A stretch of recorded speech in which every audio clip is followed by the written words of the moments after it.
can't be playing what we want to play today. Because we didn't, the windmills. buy the game the right way. We're gonna wait for it in the mail. Like a fucking loser. That's enough. Should just been to the fucking store. Cancel my order. Buy it somewhere else. It'll cost more. That's the cons. Find a good deal online.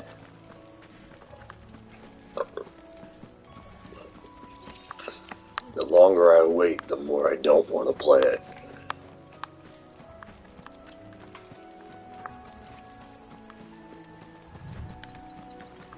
I remember coming here with Lord Murdoch when I was young. I don't want to play this. But I'm playing very different place something new. On the side. Ah, you fucker! You know your claws are like miniature fucking knives. Like, Jesus. Magic. You're gonna fucking kill people. I'd like to, put you on somebody's neck. And you pop holes right in their throat and they'll fucking suffocate. Start having breathing issues and die. Nails alone. You fucking murder.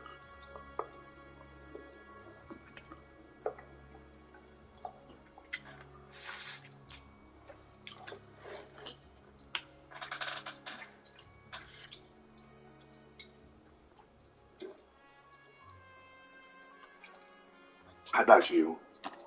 If I took my pants off right now, there's holes in my leg because your claws have literally poked through. They're so sharp. They're like miniature knives. Every time you decide to climb up on my leg.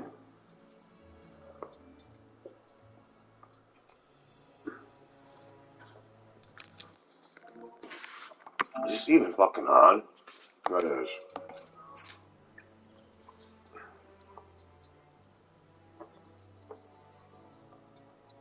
Dude, this guy is so fucking boring.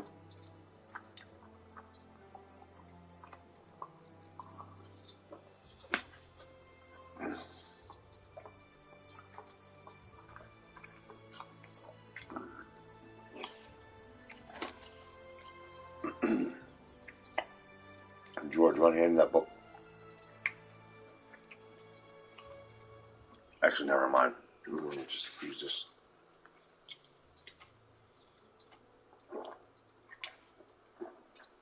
You can counter, like, why buy material objects when you can make your own shit?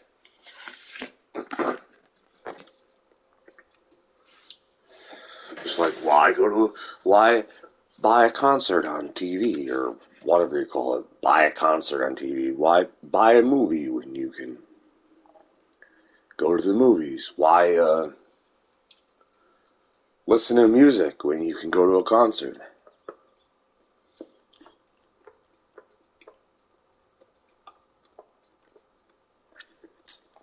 Not all of us have friends. Some of us just have coworkers. Our entire family are nothing but coworkers. And everyone we associate with is nothing but coworkers. They ain't friends. They're co-employees.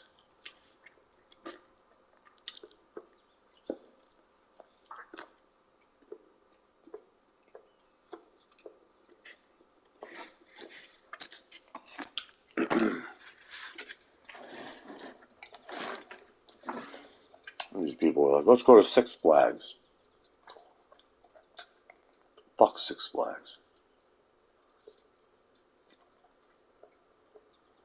Where's One Flag?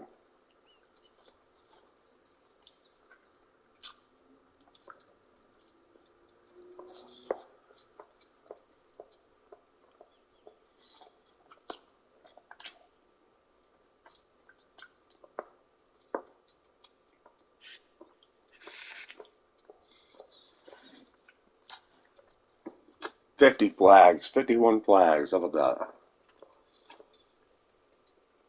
Plus all the previous flags.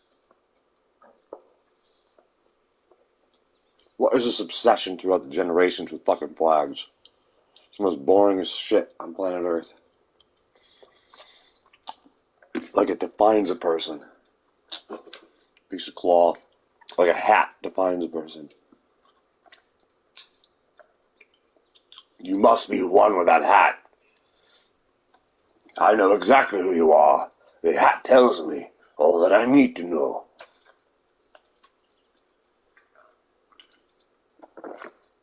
I take off the hat and realize, like, holy shit, I did not know this about you.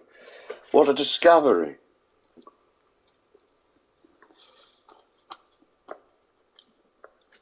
I thought we were best friends. But now you're sleeping with my wife, like, what the fuck?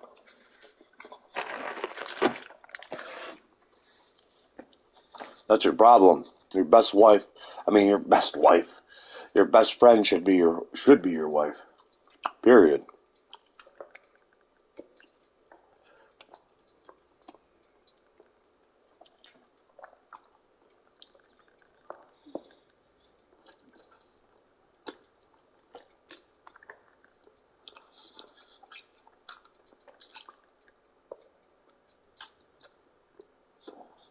Is it cheating to have a best friend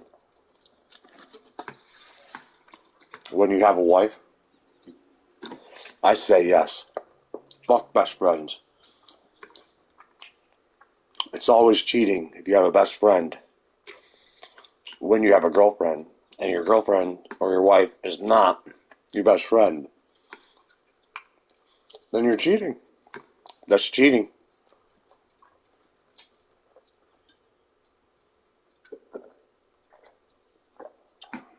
There's no better friend than a sex trade partner. What the fuck can you ask for in life but just sex, for the best shit, and someone who will never leave your side. Like undying commitment, undying love, through thick and thin, through obesity and anorexia.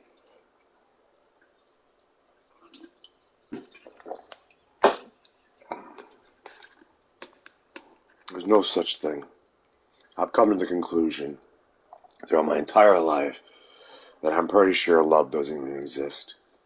And I think I know why it doesn't exist. It's called work, work, work, work, work, work, work, work, work, work, work. Everything is a fucking job. Who has time to enjoy anything or to be genuine when you're so fucking artificial for $1?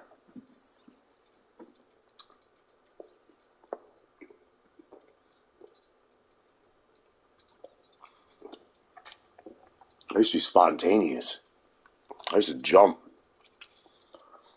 not think.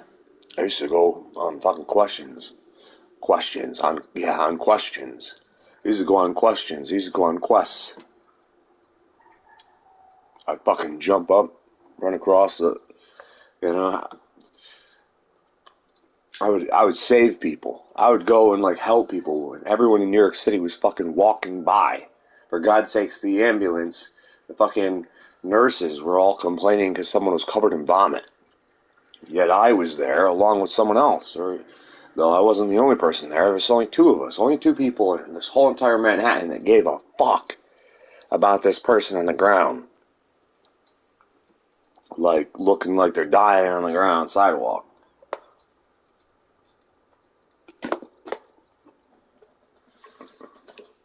And I don't speak Spanish. So, and apparently they didn't speak English. And I was still trying to help. George, you can't have this. You want poison? Buffalo chicken?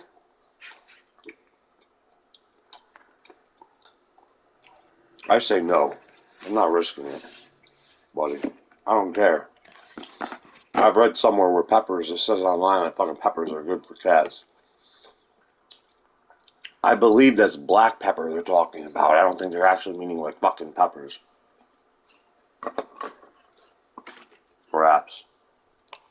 I don't know. I don't trust the internet. You know how many Paris Hiltons there are? There ain't just the real one. There's a lot of artificial ones. You know how many, if anybody there is? I'm sure there's another version of me as well in this moment. Who the fuck am I? I've created my own shit as well. My fair share. I've never created something with some other person's name on it. Unless you count Brandon, because I'm not the only person that has the same exact name and initials as me. Not because I chose it.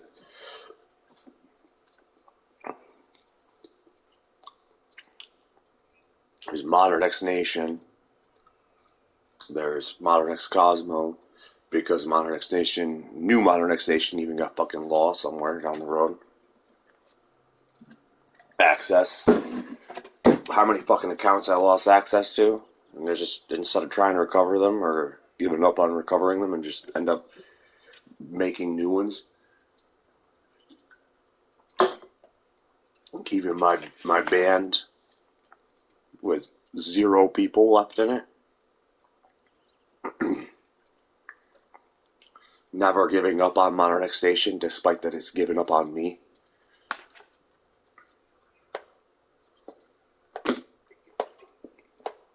Why the fuck do I keep this name?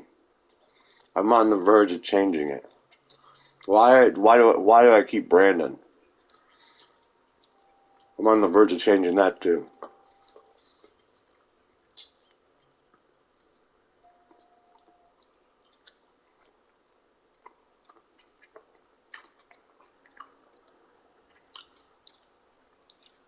It's like Brandon can just fade into the background and not exist because there's 50 million fucking Brandons. It's the most annoying thing when you work with a shitload of Brandons. It's like, Brandon? It's like, what the fuck? Which one do you want? Like, Jesus fucking Christ.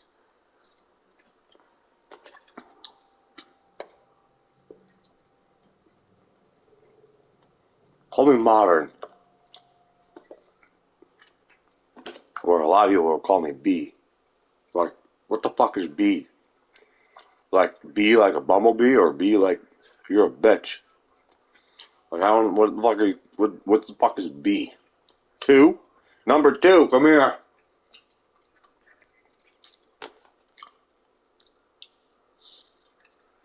I got Brando as well.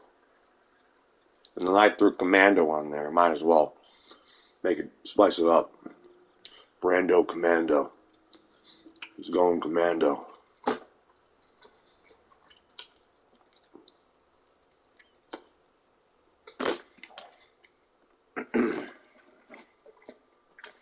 Why do you have that name? Because 50 million people would take that name. No one wants Modern. And people forget the importance of Modern. In a world that's full of fucking failures. And an obsession with the past. They don't really give a shit much about the present.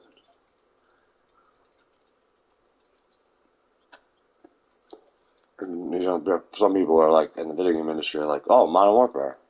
It used to be. No, fuck no. Not Modern Warfare. Modern, period. Like modern anything. Like the current state of, you know, the present that we're in. Maybe it's just go to the past. It's like, you can't win. If you live in the past, people are going to give you shit for it. If you live in the present, people are going to give you shit for it. If you live in the future, people are going to give you shit for it. So lose-lose. Welcome to America.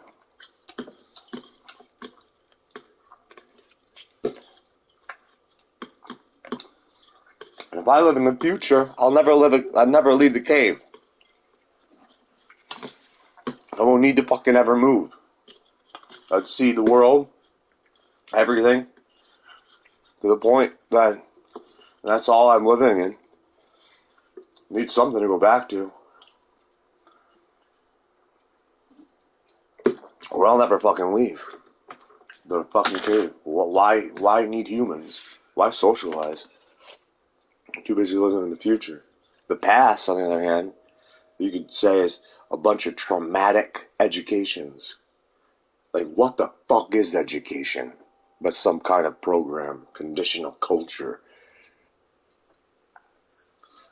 People giving people shit for, I don't know, college degrees, different kinds, like bachelor's and masters, and in the end, a master's degree could be just as fucking meaningless, or even corrupted, more corruptive, but just as corruptive as a fucking bachelor's degree or a high school diploma.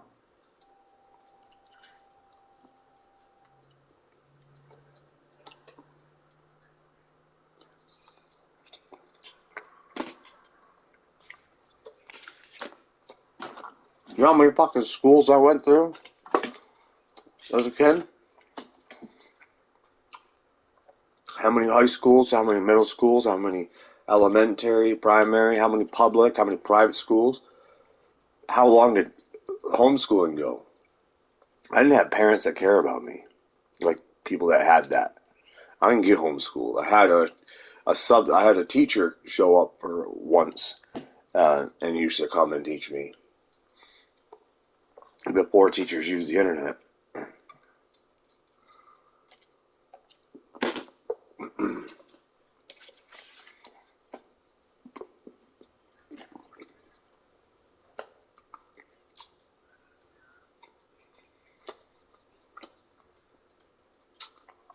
Yeah.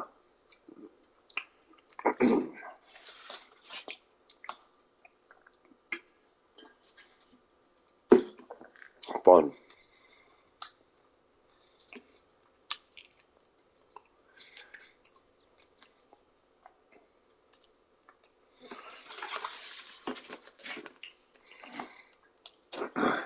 Should have just fucked my teacher.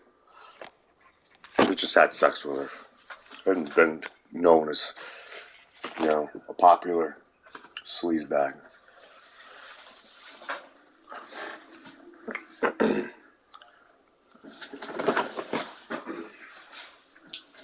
Never went back to public school. It was fuck public school. That shit was an absolute fucking nightmare.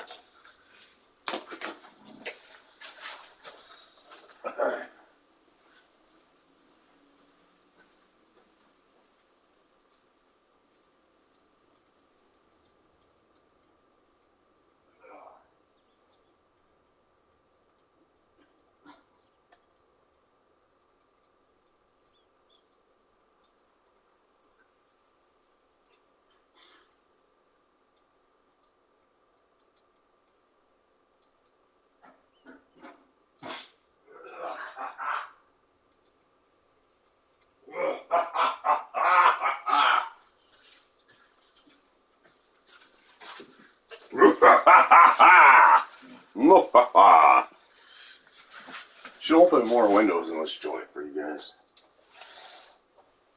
Yeah. I mean, one second.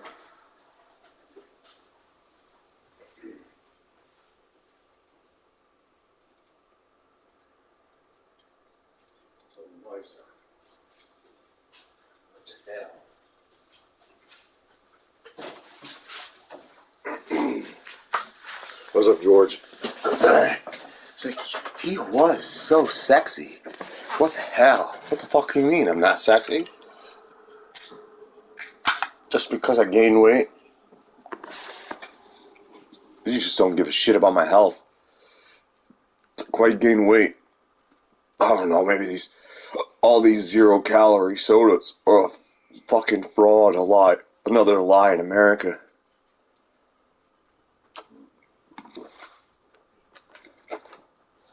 Dad on top of a lie.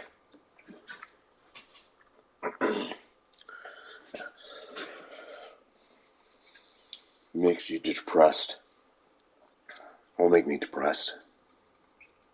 People not giving a shit makes me depressed if I let it. Or my favorite, personal favorite, where they do give a shit, but they give this shit like, I want to end your life. You know, I hate this person. How can I sabotage their life? Those are, oh my god, they're the best. They, like, if you're not careful, you might become evil. You know? You can't do that in America. Can't punch him in the fucking jugular. Nope. Gotta be nice. Oh my god. How to convince yourself not to get into fights. How to prevent yourself from fighting. It's like self-anger management. From, you know, when you should probably beat the living fuck out of them. Period. Like, fuck America. You know, with their nonsense shit. They're gonna have Vladimir Putin shove their cock down their fucking throat in their eardrums if they just sit around playing with their feelings all goddamn day. They're gonna have a nice, you know, icicle. You know, those fuckers jump right in the goddamn, you know, Russians can jump right in. So can Americans. It ain't exclusive. It's just they fucking so Z. What's this fucking Z? A. It's like A train. Z for sleep. You know, I like shit. What? Like A B C D E F G. It's like no wonder why. This is some vampirism.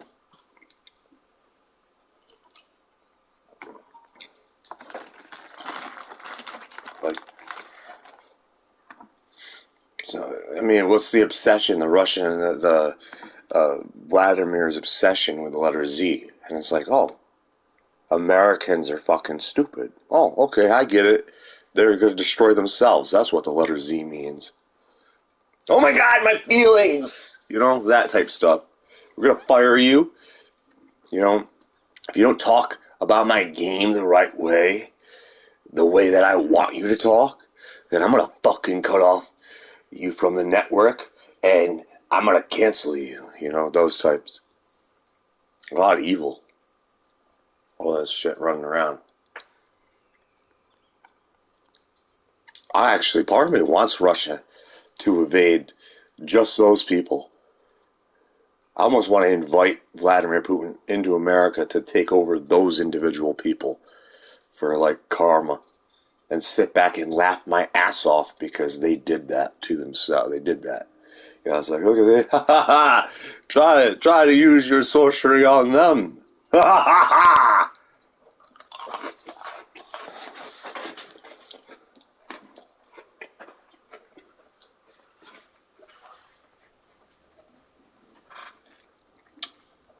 You evil son of a bitch, you're on the side of Russia. No, I just chose the side because I got sick and tired of all these evil people running the industries. It's like, what about all the innocent people? My mind was framed. I was sitting there staring at the painting. Vengeance. It's like vengeance. It's like, are you really evil? Only if I just cannot be aware. It's like, do not show me the innocence that they're taking.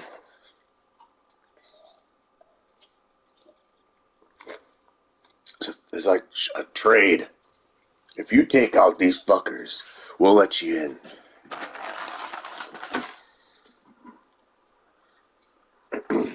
You can't take them out yourself. America, not by being disowned by America. Americans can't take out Americans, turns out. The United States Constitution is suicidal. I don't know if you checked, it's Ring Around the Rosie. That we all lose, one way or another.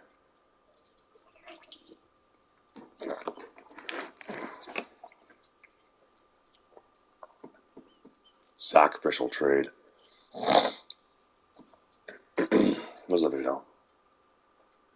Good to see you as well. But, yeah. I get gotten criticized for just about everything in my life. And I'm pretty sure that if I was rich, or in a stance of power, a different kind of power, not just my skill set, which I do have. Regardless, at the end of the day, I still have the skill set. So I guess I'm blessed, cursed with that, but not so much people giving a shit about it. Once I was in New York City a lot. What am I kidding? But once, one time, I met someone that said, "Do you know why?" That they just out of the blue said, "Do you know why Billie Eilish is famous?" And I'm like, "Why? Why? What do you got to say about this? Like, what are you talking about? Like, you know." So I let the person entertain the, just tell me, and they said, "Because she knows how to make people like her." And I'm like,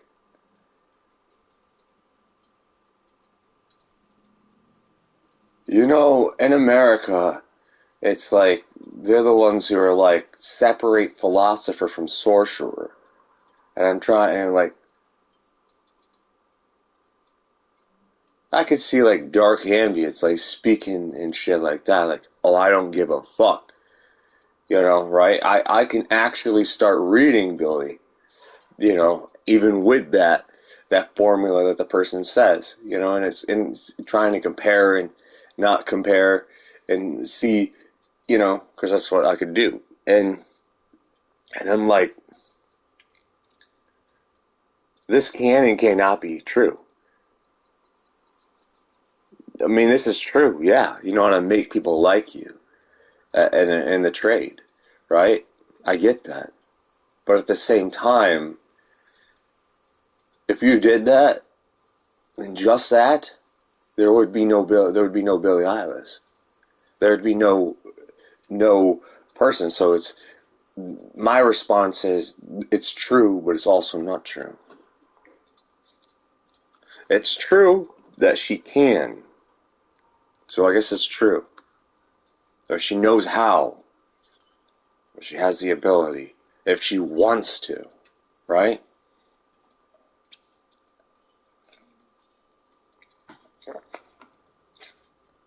I could be going down the list of all sorts of names and be naming all day and all night or whatever. But sometimes it's just like, oh, that's fucked up. I guess, and, she's pretty, so why not? Fuck it. Maybe that's where I connect. Or I can go into even Zendaya. Or somewhere, like, to give thanks. It's like just super powerful names themselves. And also compare it to my first girlfriend. Right? I mean, same last name. See the similarities. If Zendaya and Katy Perry had a baby, is what my first girlfriend, you could even say, first girlfriend could, even her looks at the time could be compared to. If we're going down that road, because looks can change. I mean, we're all metamorphous type freak beings that could pretend that we're not.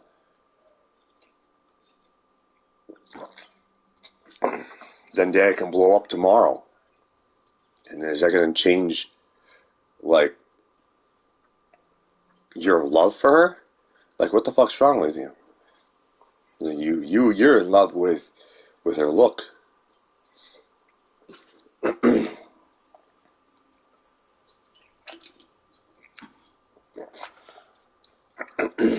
You're not in love with Zendaya. You're in love with her look. Let's say sight, though. I can even argue the case of sight. Like, can you see if you close your eyes? The answer is yes. There's sensational sights. You can hear things, feel things like touch. Transactional love is what Pew Florence said, right? Which is right. Why nobody's in real relationships? That's a real thing that will match with what I was saying. That it could literally be evidence of why people don't really love people. Why there is no real genuine love. Like why genuine love is dying and being destroyed because it's all transactional. It's like the whole thing. You're just convinced that this person loves you. Or just imagine someone being doctored. You meet someone and it's like, and then your friends are hooking you up. I think she nailed it on the head, or whatever you want to call it. The right word for it at the moment, but she actually connected with what I've been going on with the whole true love or not at all, or the love versus, or conditional love versus unconditional love. You could say that with conditional hatred even. That does not just apply to one emotion, the conditional aspect of something, so it's when you want to tear it apart even more and to get to know what it means. So, like if you become a character and then your character falls in love with an on-screen character, it's still not genuine love, right? If you think about it, it's despite no matter how much you believe and how convincing it is. Just like having sex with someone isn't genuine love. It could be even considered transactional.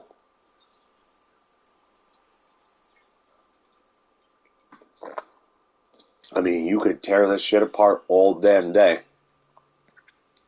And I think that's what's really horrible about this world, is that it's that bad, the government, that everything is associated with numbers or given value.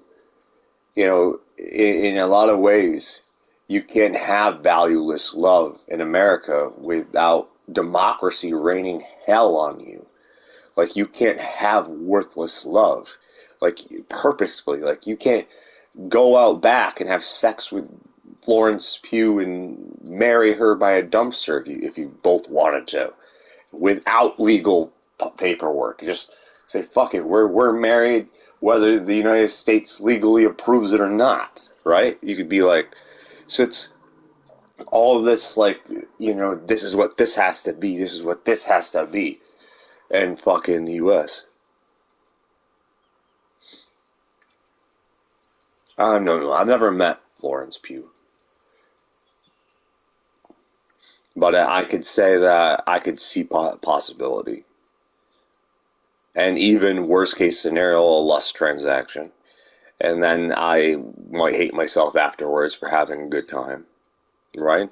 So that's what it becomes. Same thing with Zendaya and all that. But Zendaya can go a little more deeper if I let myself sink to my ignorance and start seeing, full circle here. Wouldn't that be something if, like, your soulmate shared the similarity of your first ever girlfriend, the first ever time, your first. Like, there's some kind of, like, actual wraparound of, it's like, oh, okay, that makes sense. Like, that, it's like, yeah, and she's good for me, right? It's like, yeah, that makes sense. It's like a full circle, comes all back around.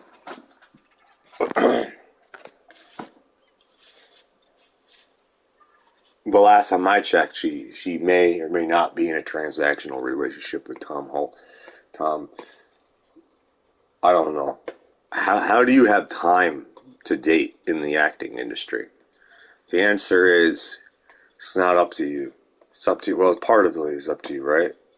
Your advertising requirements, part of your thing, and you're dating all your employees like 24/7, all your coworkers. You're dating all your coworkers every time you go on a talk show. See what I'm saying? It's not real, genuine. It's just required. It's conditional. and part of the job.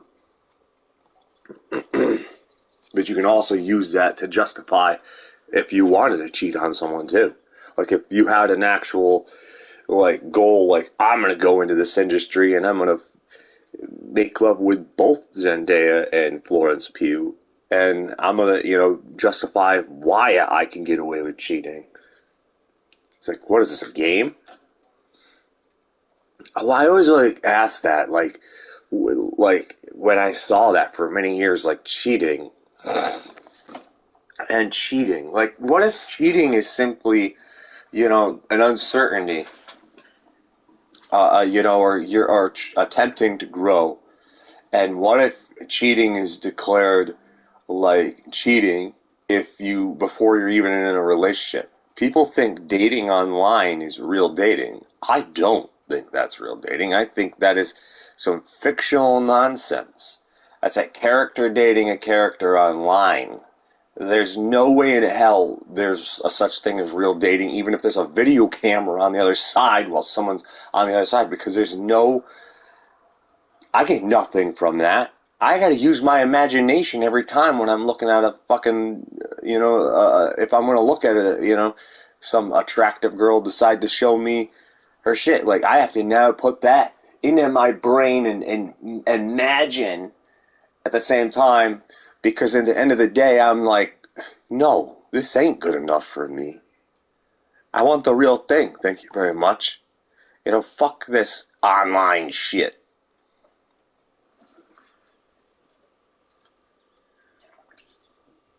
And then someone's like, oh, honey, I'll help you get these things that people like almost like they're trying to read your mind, or they notice things that you post. And they're like, send me comments like, I'll help you. And then it's like, deep down they're full of shit. Because they're going to be like, oh, money. Or, I taught you this, or I was with you and it's over. It's like, what are you helping me with exactly? What the fuck are you helping me with exactly? You need to go to the doctors. The doctors don't help me at all. I've been to the doctors for all sorts of shit, and I found there's no better medicine than learning how to do shit yourself, like meditation. The only thing about doctors is like, if you're like, oh wow, I need to like socialize or something, which is 90% of the time pointless conversations that can just like to earn you a rep of like what people think about you. It's a lot of acting. Because at the end of the day, if I get sick, I can handle it myself. Why the hell do I waste resources and go to a fucking doctor when I don't even need resources to cure myself? I just need to fucking slow down and meditate or some shit like 90% of the time. One of the best medicines on planet Earth, I think my grandma used to say, is called fucking sleep. Rest.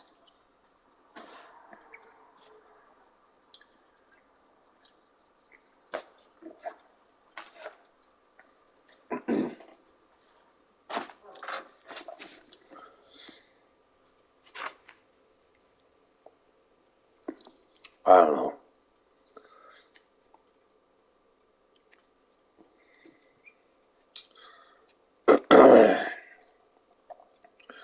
You give up, things that you do know, but and pretend you don't know them, just so you can get by.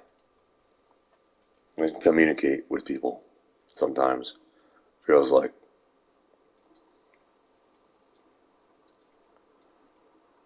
because you go down the whole knowledge thing, the rabbit hole, and you just start coming accustomed to being alone. You could let it eat you up and kill you and inside and drive you to suicide, or you could just make it your life, associate it with yourself, your identity, and turn it into like a character that people will believe is really you, which has a timer. Take California me to New York me. I'm a completely fucking different person. Absolutely.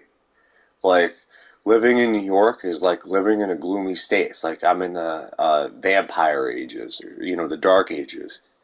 Like, sure, I'm gonna go outside to, like, this invisible mist dew every time. Especially upstate New York. I look out my window and it's daylight and it's still gray as fuck. Like walking out to a medieval type, you know, when it comes to the earth, it's all tainted, yellowy, like it's just this nasty, like, I don't know, just beautiful. It's beautiful. Yeah, type program, right? It's beautiful. You know why I like to wake up in the morning? Blood, guts, and murder. It's just beautiful. I like all the disrespect, all the trust, the blind trust, all the wonderful murderers. Such a beautiful, beautiful world we live in. People just killing people. Like, yay. That's like taken out of context. The moment you do become famous, I'm gonna go through your fucking backlog and find something and turn it into something. I say, bring it on, you fucking you modern fraud. How about that? Is that a modern fraud? You are modern just as much. You're a moderator of the cancer in this world, on this planet. Some people think modern's bad. Modern can also be a weapon to combat other moderators. Some people don't think about that. Like they're saying, like, oh, modern's such a bad thing. Modern is warfare, right? It can be, for real. It can combat other moderators. There's more than one moderator in modern. What was fucking normal is still normalized. Is it not?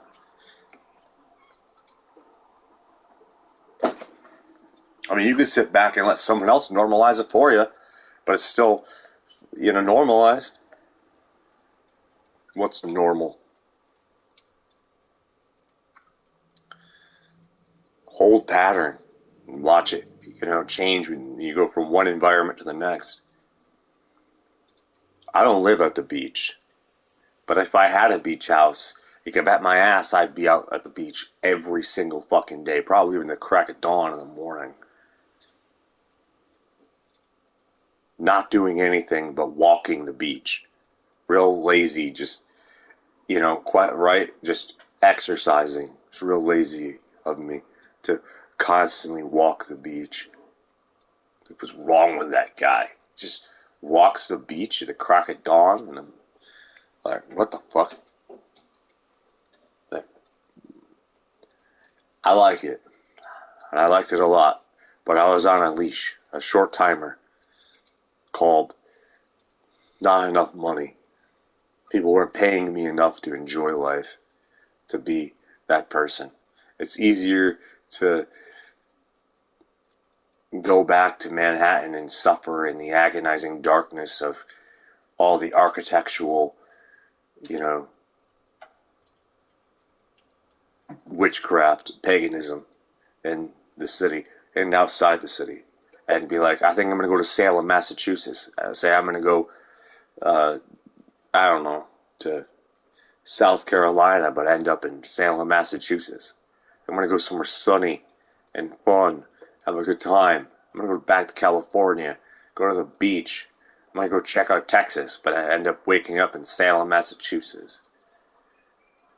Or the dark entry forest or something. It's like, how the fuck did I get here? Why am I here again? Oh. It's like, wasn't I driving to South Carolina? How did I drive here? Apparently, I'm just like, oh, okay. Spontaneous driving. Huh. What's this telling me about? What the fuck? I keep coming back to the Dark Country Forest. It's like what? It's like, can you even go in the Dark Country Forest? Go in the Dark Country Forest. I'm not worried about spirits and demons. What you have to worry about with abandoned locations or locations like that are owned, I'm pretty sure it's private property, even though people post those things all the time, is humans. Not spirits, demons, or animals, or the weather. It's always humans. Number one threat. Really the only threat. I'd take a fucking hungry ass grizzly bear over a human because at least you know what the fuck the grizzly bear wants to do, the hungry ass grizzly bear. They're easy to read. Less effort to read. So if you die, then it's like your own fault, you could say. When it comes to the animals. When it comes to the humans, it's like, it's easier to fuck up. A lot easier to fuck up.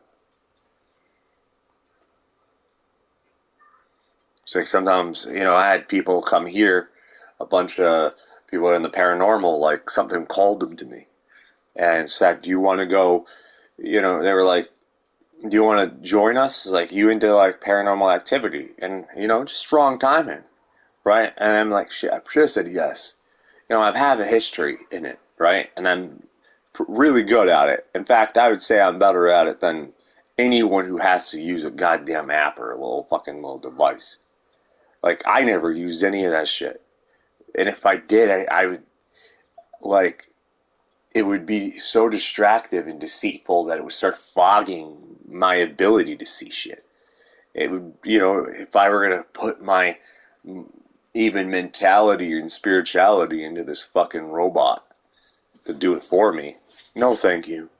So it's just like, I'm going to do this the old school way, maybe with a bit of electricity, like white noise or something, and a recorder device. So, which is not for me. The recording device is not for me. It's for other people. So it's just like, so they can witness shit.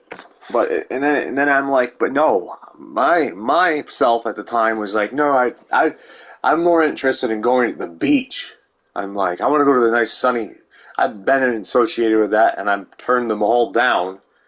So and my reasoning was because of wanting, at the time being like, I'm like acting like I'm over the paranormal, like I'm going to go hang out at the goddamn Sunshine Beach, like it's a goddamn dream. Like I'm more interested in sunshine and sand nowadays. I'm just going to go to the beach and become a beach bum.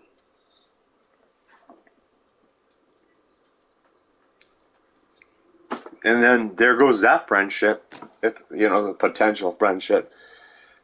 It's like really bad timing. And I'm just like, nope. And I'm like, I should have said yes. But probably, possibly. I don't know who the hell they were. But at least it looked like it would have potentially went somewhere weird. And a halfway decent adventure. At the worst case scenario, one of them tries to kill me. Right? And then I just have to figure out a way to get somewhere. Or to get away with murdering them in return. And then I gotta deal with all that. It's like, sure, I could kill you for trying to kill me, but I gotta deal with fucking democracy afterwards. I have it in me to do it. I'm convinced that I could be evil in return to evil, but at the same time,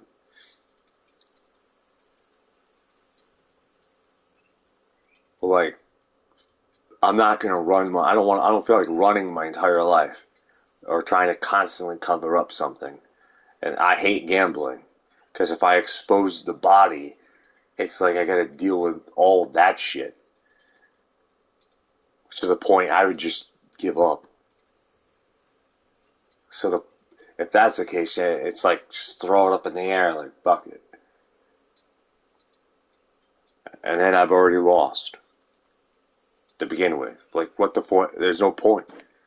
You know, it's like one of my potential friends once said when I was hanging out with them with hiking, and they're like, "Well, if someone killed us right now, you know that wouldn't really mean anything. Like, nothing means anything." And I'm like, "Huh?" And it's like it all stacks up like it means nothing. It's like all this well as well. Yeah, this is back before weed was legal in Manhattan or New York, upstate New York even. And being in upstate New York, which is like a whole other world to Manhattan, and then he like pulls out fucking weed.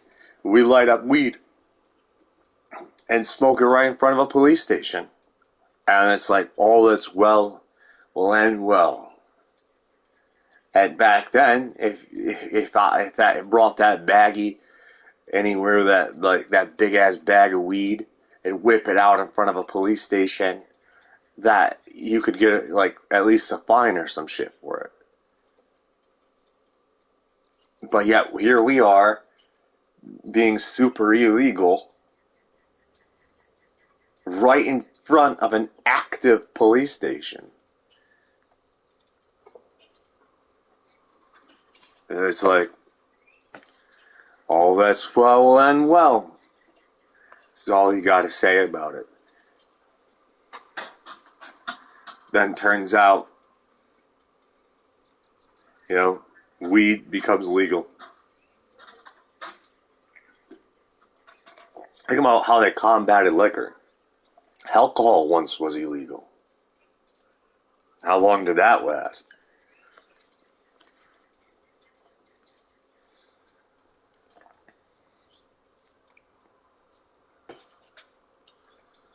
You know, legal.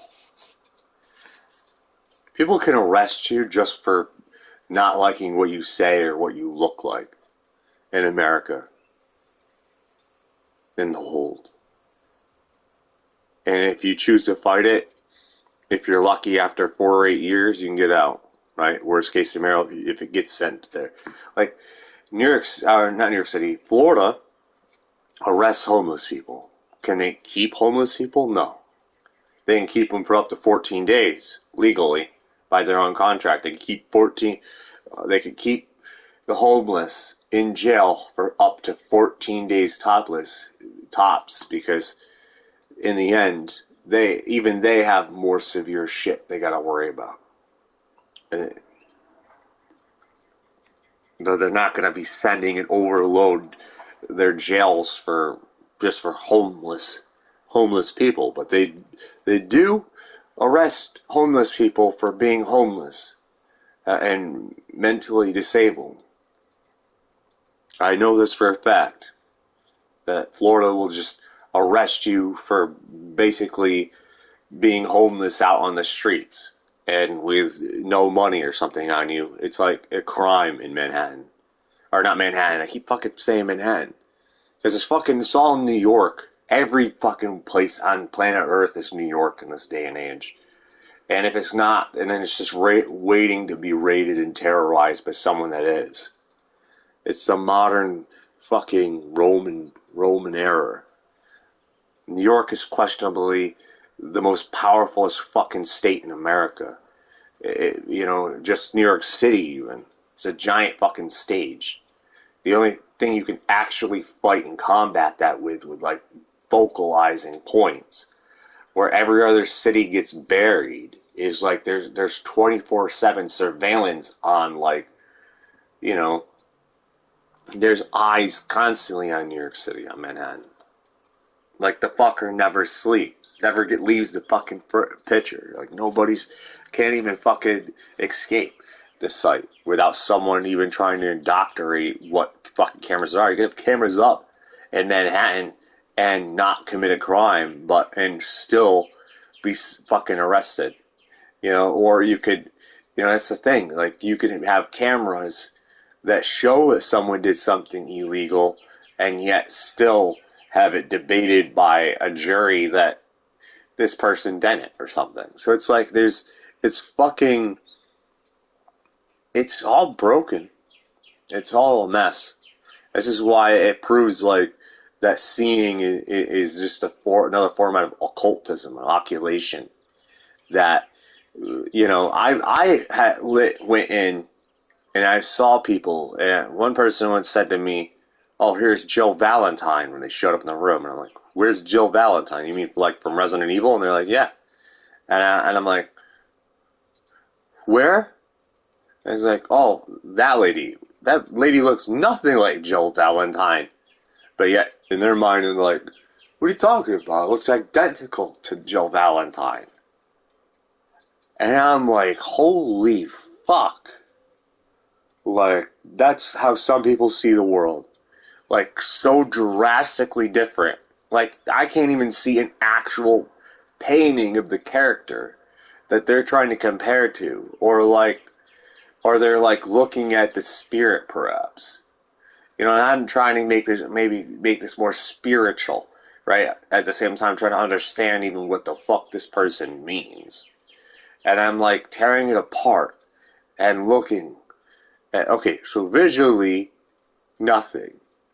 But spiritually, anyone who has an interior of a military stance, and you're just comparing them, to like the spirit, you could be comparing like 90% of the fucking military of women as Jill Valentine spiritually then.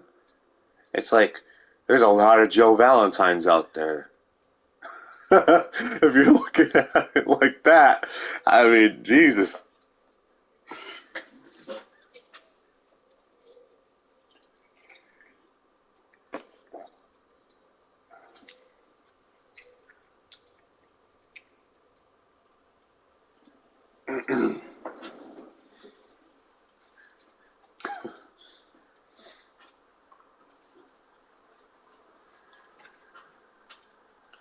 I've seen a lot of different things, and to the point, I know that the legal system is corrupt. I know, when you have people that steal purses, that steal shit out of the back of trucks in Manhattan, and you see these people jump out of the back, steal all this shit, or you don't see them, and they start selling it in front of the goddamn stores. You do realize that every single one of those purses that they sell on the streets is stolen. And you can argue the case that that's capitalism, even if you wanted to take it to court. People trying to sell shit. So it's like, it's justifiable to rob someone as long as it is for business and brings attraction, right? Like, or something, depending on who's in charge for how long.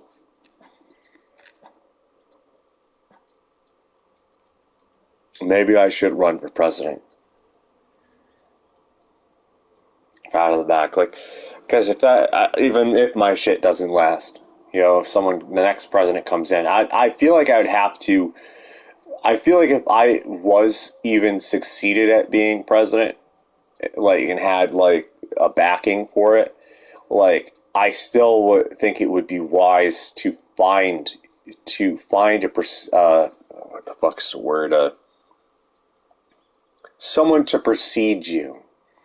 Is to purposely look for someone that shares similarities in looking at what you could do, or it'll just be undone by the next president or the next people or the next, even if that's so, Congress.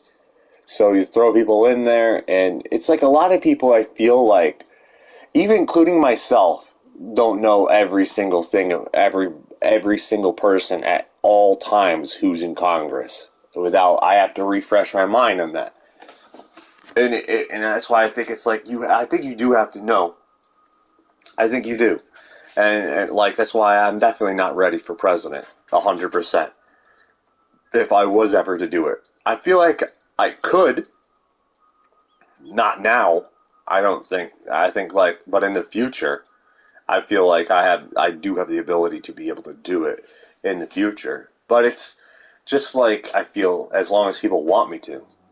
Like you need someone to run, and I'm like looking here, and you don't really know 100% because all these people that you see is what you see on TV. Well, we can know about what I do know about is a lot of the Trump stuff.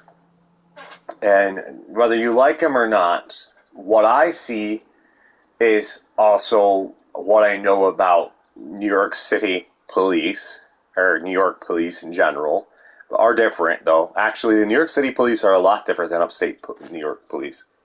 Upstate New York police are more aware.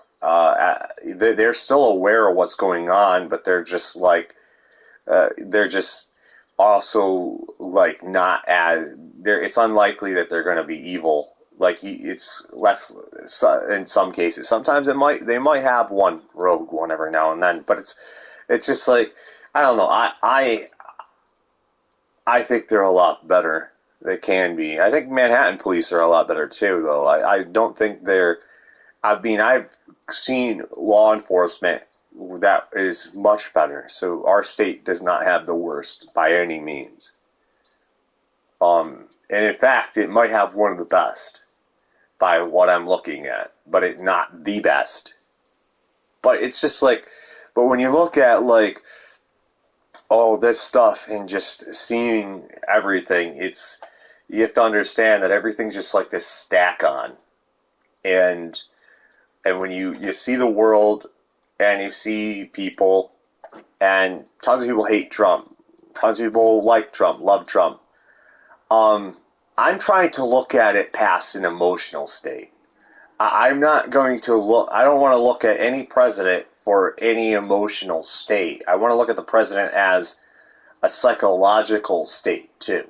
You know, mind, like of where they could take something, but also know that if the combat is something or where something's going. So I don't want to make this personal because I feel like that's how shit's gonna get fogged and how you're gonna fuck up even yourself in the long run. So and I am seeing that the guy is basically, from my understanding and point of view, that when I look at shit, I'm seeing a lot of paganism in Manhattan or the views with lawyers.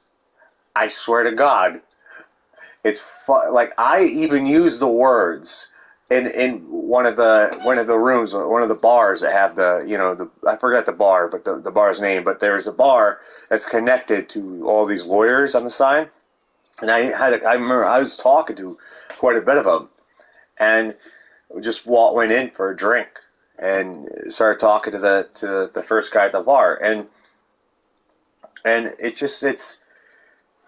my words was it's kind of it kind of reminds me of witchcraft.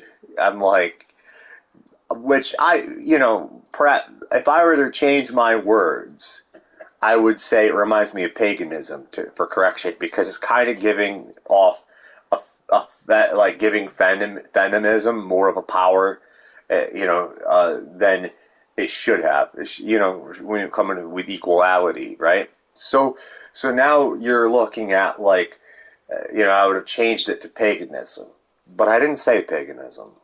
I did say witchcraft, and I wish I didn't at the end of the day, because they might have took it in a different direction.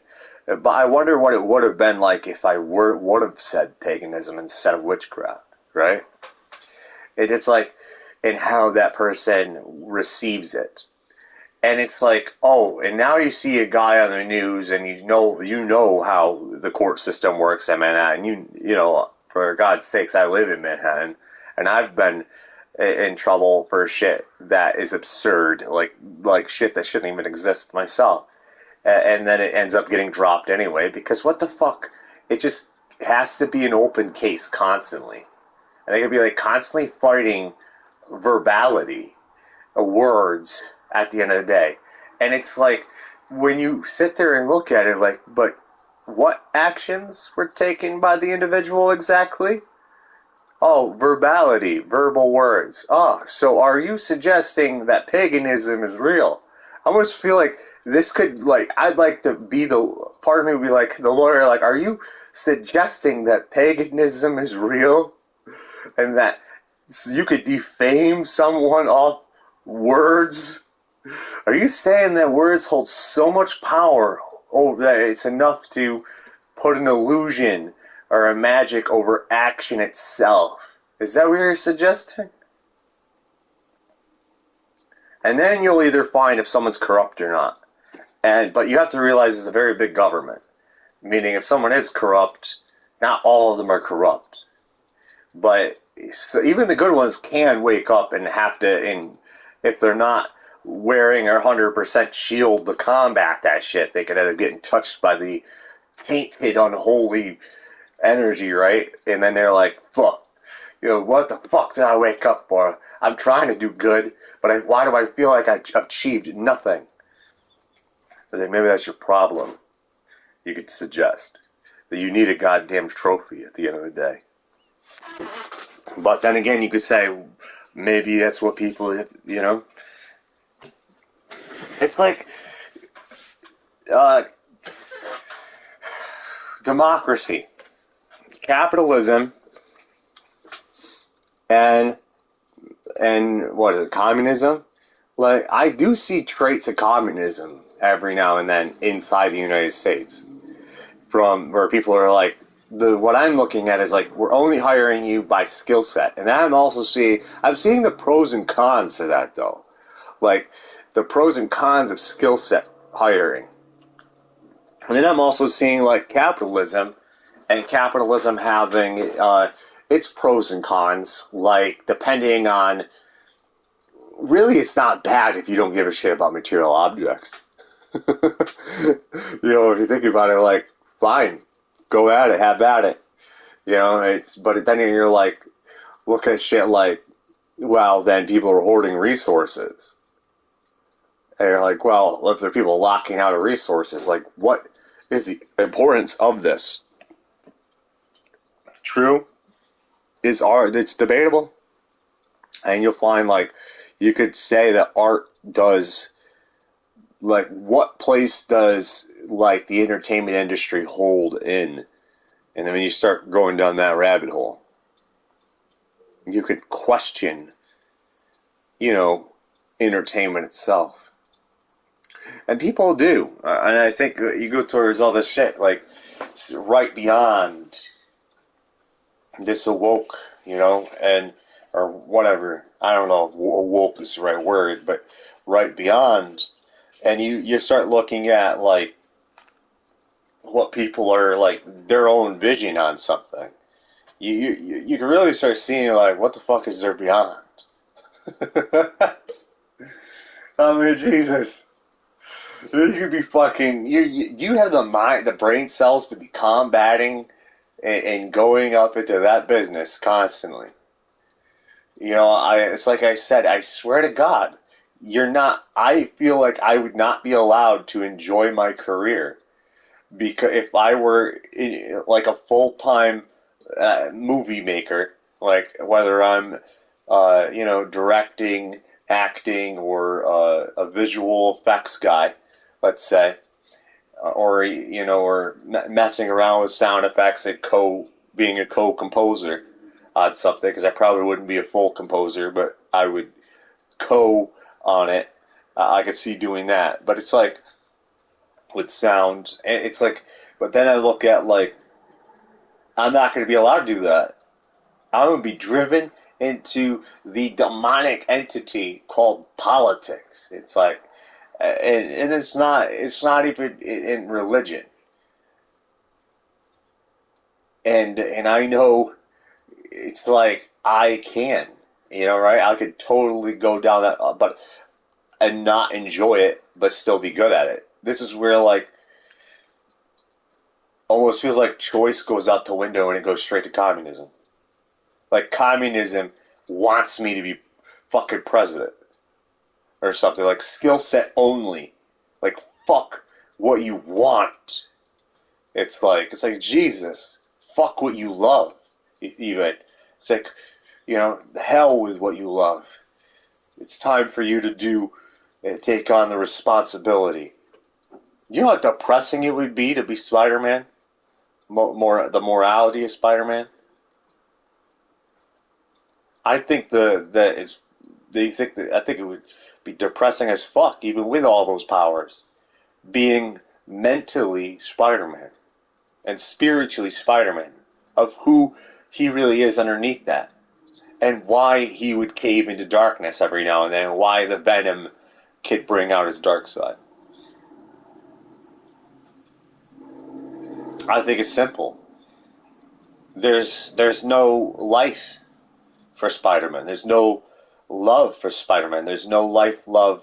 It's all responsibility, all constantivity of. It's like in Spider-Man could get the key to the city, and Peter Parker cannot exist. The guy behind the mask doesn't exist. So you could say that the mask. What is the mask for? Self-abuse. To abuse oneself or to keep oneself in check. What is the mask really for? Because people are going to target people in Manhattan regardless. They're not your family, but you're protecting the ones you love more. Are you really, though? Is a good question. Even with a mask and swinging around, and with no one being able to tell who the hell you are, and if there are people who figure it out, they hold your secret. But at the same end of the day, how certain are you that you're protecting your loved ones by simply wearing a mask, by feeling the responsibility of wearing a mask? I think it's cool. Like every hero that puts on a mask, and try to wrap your mind around that. Be like, well, now they know where to target you. They know where to target Batman, right? So it's a shield at the same time, but it's also a vulnerability. I think the most strongest superhero is the one who can find a way not to wear a mask. Look at Superman. He doesn't wear a mask, and yet people still somehow don't know how the hell he's, it's like they can't even mentally compare or figure out that he's Clark Kent.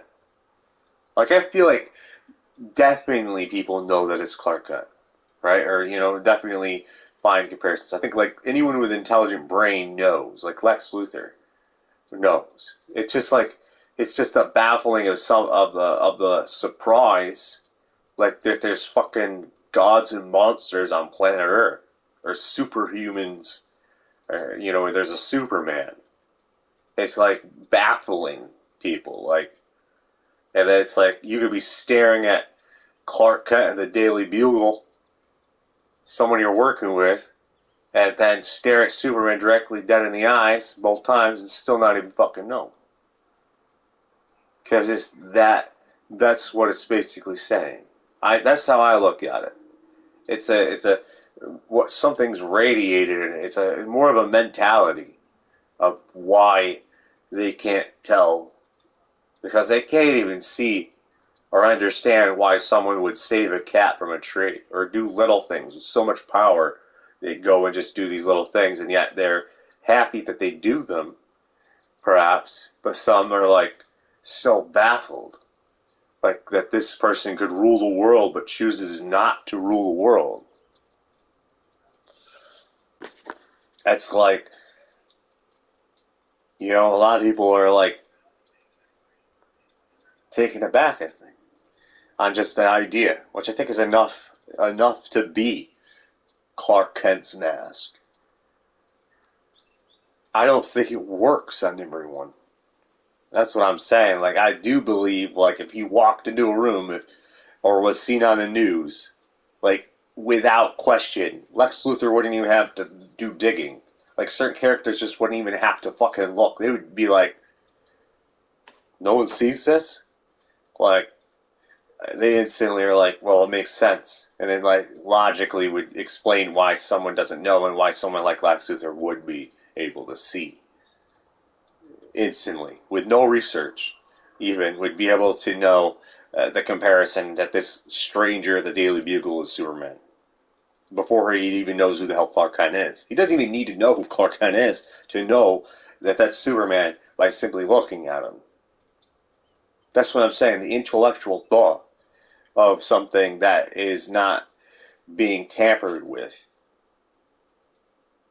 Because Lex Luthor's curse is his superiority, is his knowledge, a constant awareness, you could say. So superpower also is his intelligence.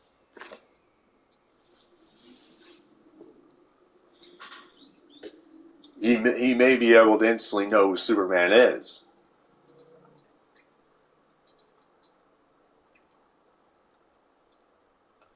But he can't get past his own goddamn ego. Welcome to Lex Luthor. So, in his own, even despite how fucking intelligent he is and powerful, he still wants to rule the world. The very thing that a lot of humans do look, or question like, why doesn't Superman?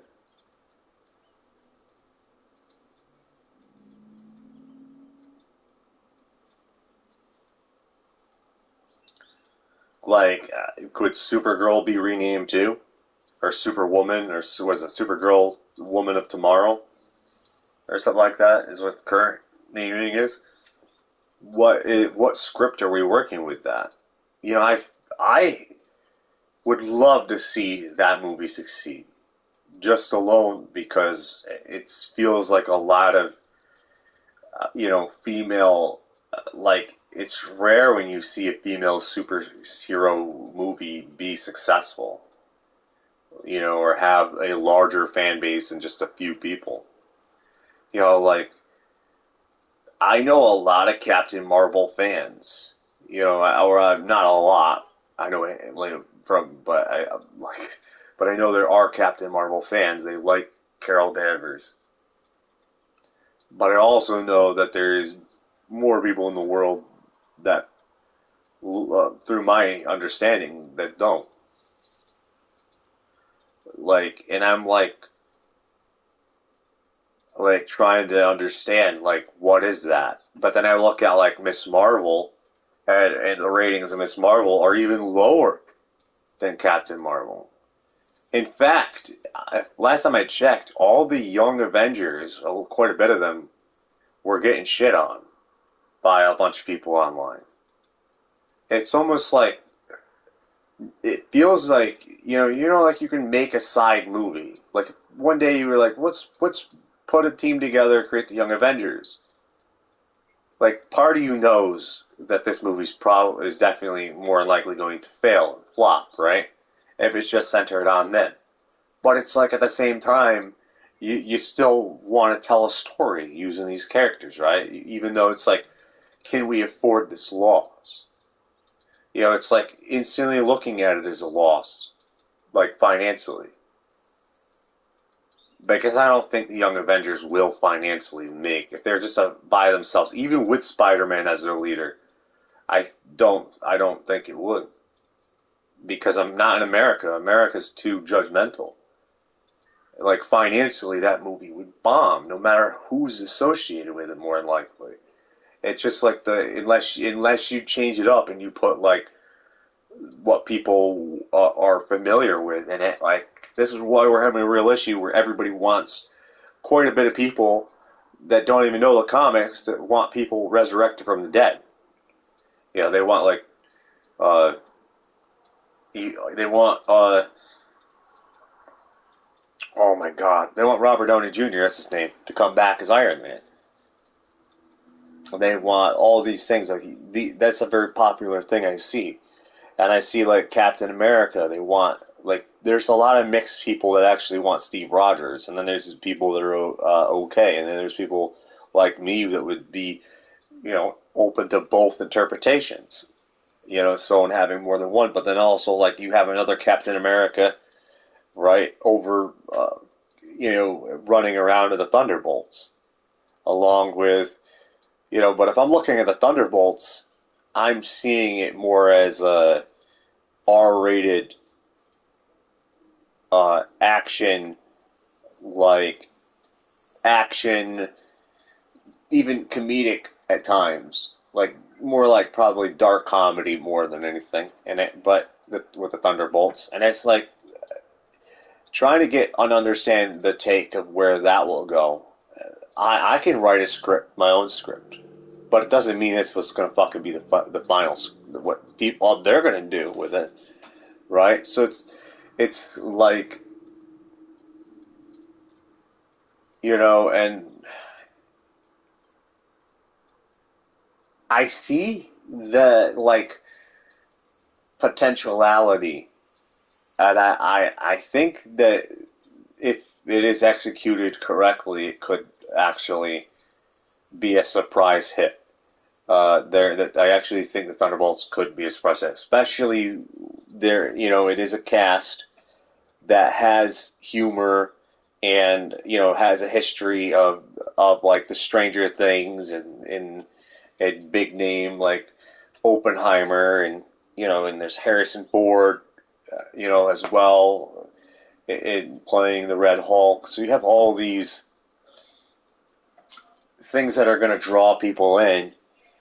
So there's a lot more going on than this one here. So sometimes I'm like, is single hero films dying? Is that a question I can ask? Or maybe it's because look, what you're looking at is like even Deadpool 3 not being called Deadpool 3, it's Deadpool and Wolverine. Like, is that what Spider-Man's going to be? Spider-Man and someone else? It's like, is that what is this what we're aiming towards? Like, where it's just all more than one? Because the truth is, it's not entirely a bad idea. Hear me out, though. Like, when you do go down that road, it's a lot easier, when you're looking at team base. You could draw in a lot more people by focusing on more than one character. So it's like that. So if people don't like this character, they might like this character. So they could be like, well, I like this about the movie, but I don't like this about the movie. And in the end, financially, that's a win-win. Financially. But like someone coming back after the movie, the critics on the other hand could shit all over it regardless, even if it succeeds financially. But it's but you look at like like Nova. I heard rumors of a Nova movie, and I'm trying to understand where Nova would fit in to the current timeline. And a lot of times, people try to make sense of the internals. I think if you try to make sense of the internals on the timeline, and they do connect to the timeline, then you know that the timeline makes no sense. That it's absurd. Because I always looked at the internals as in its own universe. That was the only way I could enjoy the plot or the understanding of this. Because I couldn't see in my mind at all whatsoever how these beings are hiding in plain sight amongst these other people the way that they are. And it's like, I guess, and it's just kind of, felt a little bit disconnected. But also it felt connective. Like I could see how they can be. See, that I don't think is the worst part. I think the worst part is the giant hand that's left in like the Antarctica, or that place, and it's like, and I'm like, yeah, there's a lot of villains out there, but this villain, this thing, is an Avenger, is a big level threat, dead or alive. It's a huge threat. So it's like, what the fuck? Yeah, all these things run around. And the same thing, it kind of got me a little. This is bigger though than the Iron Man 3 and Captain America 2 thing. Like you could say, like, why the hell was the Winter Soldier not, or why Captain America and the Winter Soldier was not even like bothered by the terrorist, even if it was fake. It's like, yeah, it's all over the news. It's very American. But yeah, Iron Man 3 is like, it's like that, how distracted Captain America was. Like, is it easy to distract Captain America? Is that what it's saying? Like, to the point?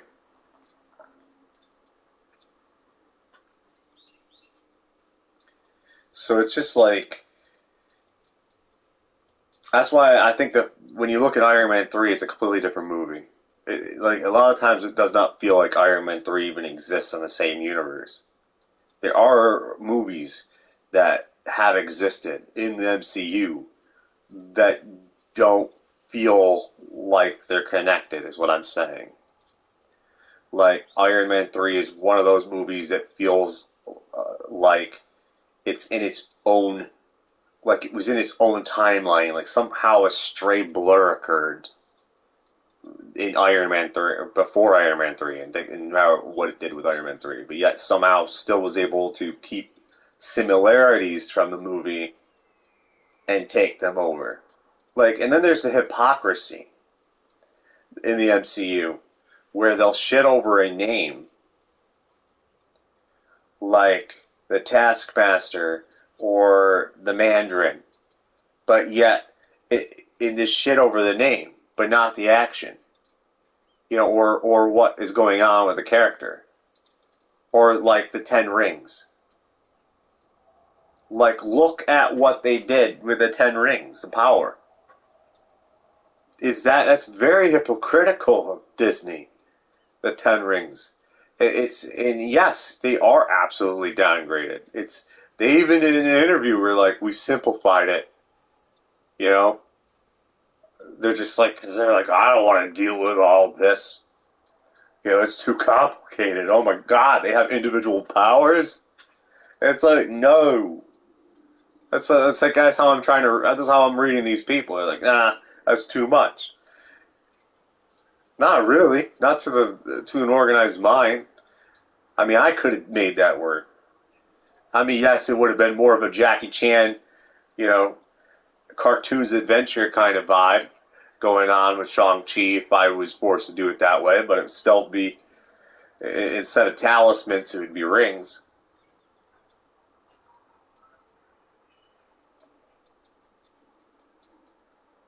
That's how I looked at Shang-Chi. I even was going to cast. I even remember when I was working on an idea for Shang-Chi in the past, in thinking how there's a character right now that I think would fit very well in Shang-Chi. And it's called Quake. Like, everybody's seen her from S.H.I.E.L.D. Like, there are certain characters I think that would mesh very well with Shang-Chi. That could end up, in like so that you have seen in the MCU. And Iron Fist. Iron Fist is actually there's different versions of Iron Fist, so there could be an Iron Fist in that still can happen. Don't get me wrong, even with the horrible or the questionable shit that they kept in what they did, the bits and parts that I don't like about Shang-Chi and the Legend of the Ten Rings, it's not the actors. I think the actors did really well with what they were forced to work with. But I do am like, yeah, the creators here really did water this down and really did some hypocrisy here, especially the worst thing about the Legend of Ten Rings is the 10 fucking rings themselves is the worst for anyone. It tells me a lot about the company. It tells me a lot about, oh no, it's too much creative thinking and work. It's like back, and they didn't even include like the Mandarin, fake Mandarin, which was the worst fucking one of the worst things about Iron Man 3 was that they shit all over the Mandarin then too because they don't like the name. because they don't like the name. The name is weird. Oh my god. Right? I mean, you could even laugh at the name Hulk. Like, Hulk? You know, what are you hulking? You know, like, it'd be like, Hulk, why Hulk? It's like, oh, and it's like, oh, okay. So there's Professor Hulk. But if you look at like, oh no, we don't want intelligent Hulk. I mean, it's like, you know, am I wrong? You know, you're looking at the Hulk and you're like, shit, like, okay, well, and then you look at, if you take even the Gladiator Hulk, which I have actually, that still to this day, that statue somehow survived, Gladiator Hulk from Thor Ragnarok, but, which is one of my only statues that remain. But when you look at the Hulk, and you look back at the other versions of the Hulk, he's a lot more violenter in like when Fox or Universal, I mean, had him. You could definitely see that their version of Hulk was way more violent, way more aggressive. The way they executed the character, even if you're like, yeah, it's. You know, I think the best transformation with the Hulk is probably in The Incredible Hulk, the movie that was the old one, because it's like the way it kind of like looks a little more realistic. Because obviously the Hulk was very cartoonish, even the Hulk was the full, and you can totally notice the CGI, the character, just like, but doesn't really defeat the movie entirely. You know what's funny is that back then, I don't remember anyone shitting over the CGI of the Thing in the Fantastic Four movies, and that had like they went on to Fantastic Four: Rise of the Silver Surfer. But then again, I wasn't keeping up with everything at the time like that, and it is really bad. But at the same time, even the new one's bad, look weird looking. So it's kind of like getting past that. The thing like that, like different versions and takes. It's like.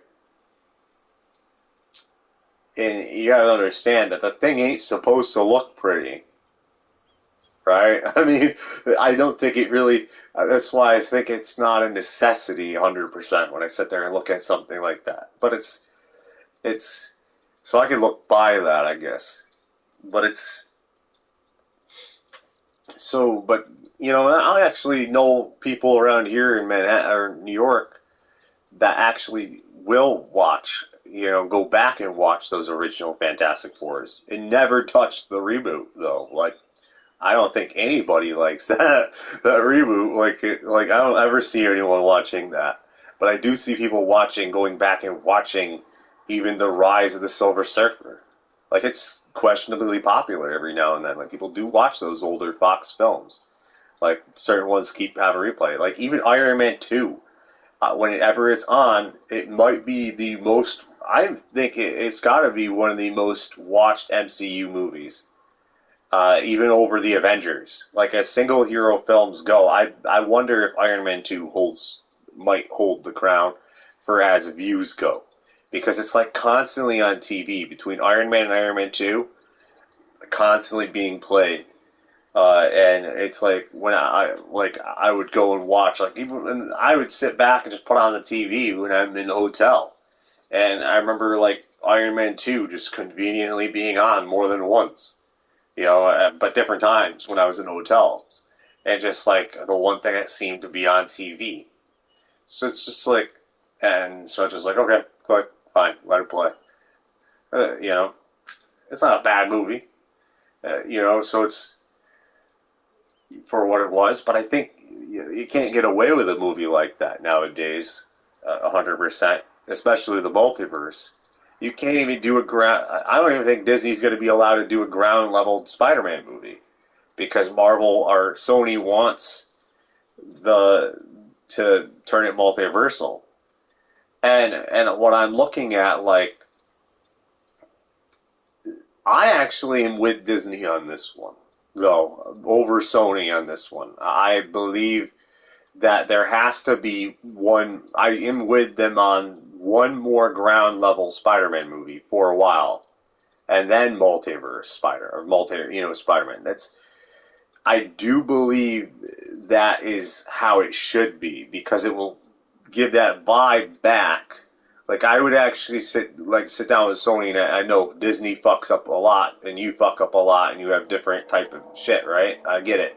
But I actually do believe that one last ground type film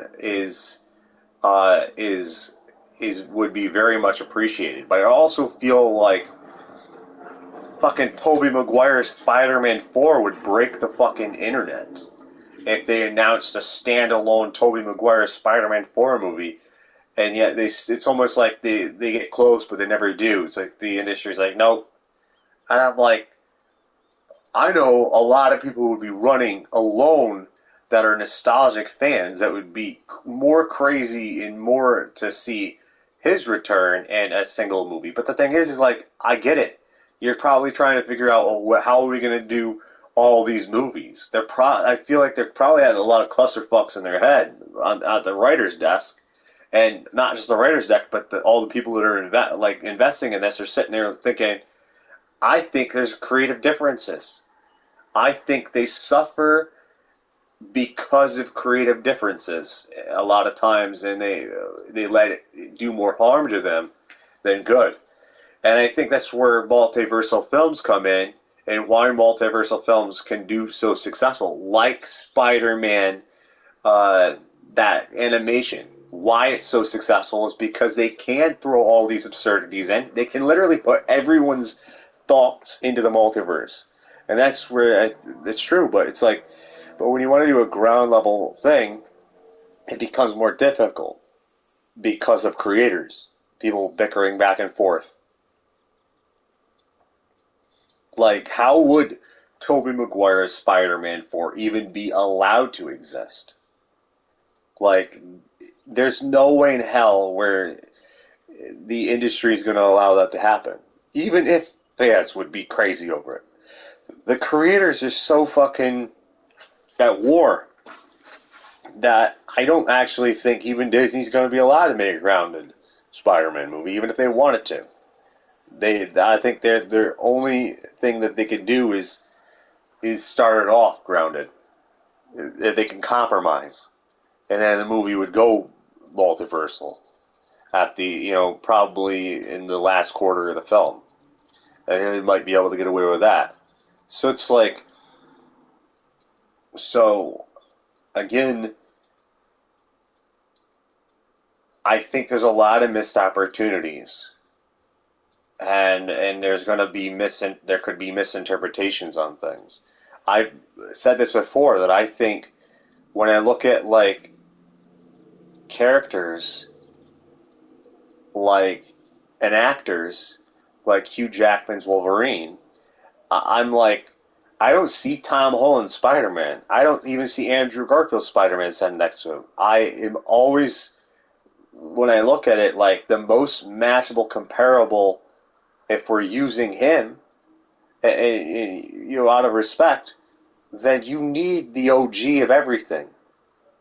Everything needs to be OG, the original. Because he's the original Wolverine, is he not on screen?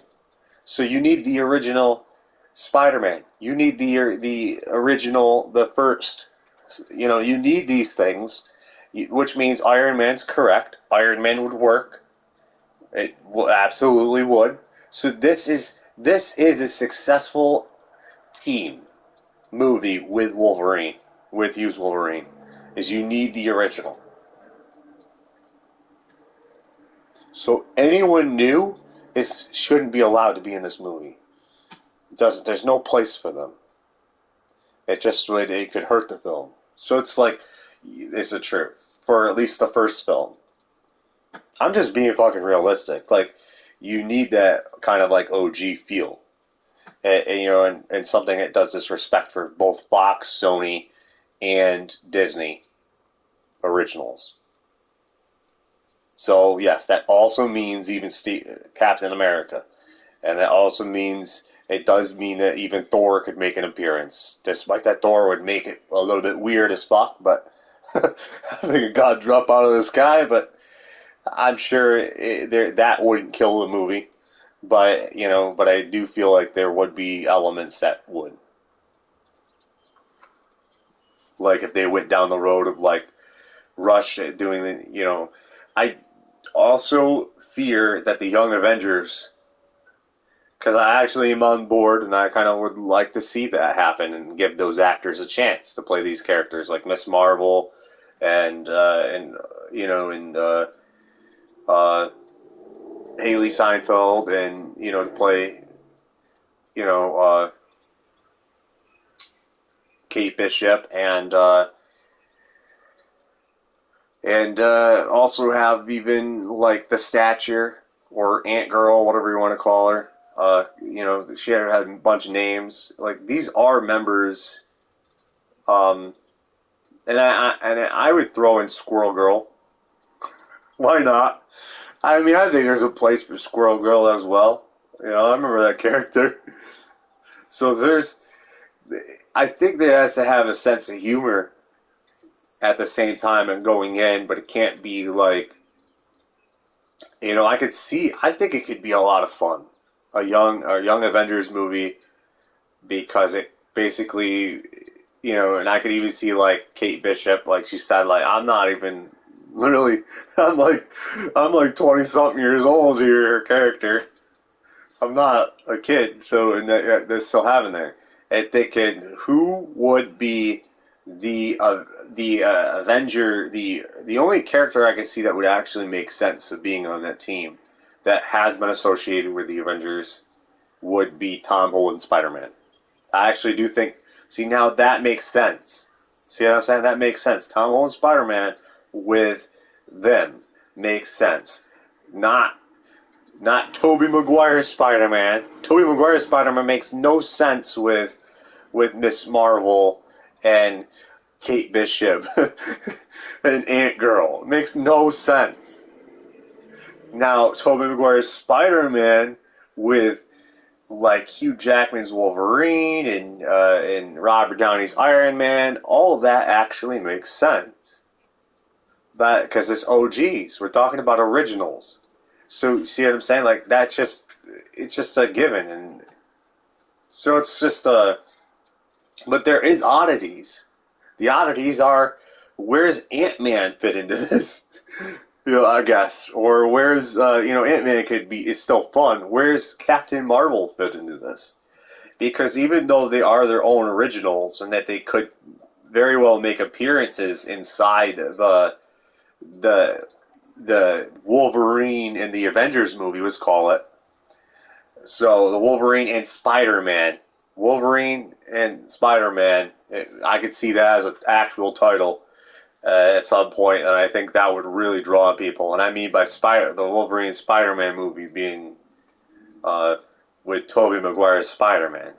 I understand like Tom might want to be a part of that, but I also understand that it doesn't make sense. I'm not trying to I feel like right? Am I wrong for saying that? Like as a creator, that I don't see. Even Andrew doesn't make sense. I'm not singling out Tom, but I feel like sometimes I don't want to be taken like that, because it's like, but then if anybody's getting more singled out, it would be Andrew. Sadly, it's like because he is the middle child, right? So it's like that's the hardest one to fit in. So it's like Tom gets able to be put in to like the Young Avengers. He makes sense with the Young Avengers. He makes sense with the Defenders team. Even he could actually work with. I know it's a little odd. He's a very childish. I like to be hanging out with someone like Jessica Jones. Like Jessica Jones would destroy him. So it's like, and I love Jessica Jones. I love all these characters. The Daredevil, I think, still to this day, when we look at TV shows, though, when it comes to Netflix, like realistically, is one of the best MCU miniseries that possibly ever was created. It has so much rewatch value. So, and it's just like, and look at things. So it's, and Kingpin is despite not having power, like you just watch this guy stare at a blank fucking canvas, and he's obsessed with this fucking white blank canvas, and you instantly are like, okay, you kind of get this idea of who the fuck this guy is, and and it's just like, and I think we know what his weakness now, his weakness is at the same time. So it's like you get the idea, that he definitely isn't immune to everything, including like Echo. Like it's even like Echo could have killed him. But I think like he reads things. He reads things. I still have a sense where he is able to feel and break. He's the paint. And he looks at himself like the fucking canvas, and he can do whatever he wants with himself and break. It's like I'm saying, like I do feel like the character could eventually even come back and decide that he has no real actual feelings even for Echo, even though he allows himself, because I think like it's more value, in knowing and reading, because he helped create her.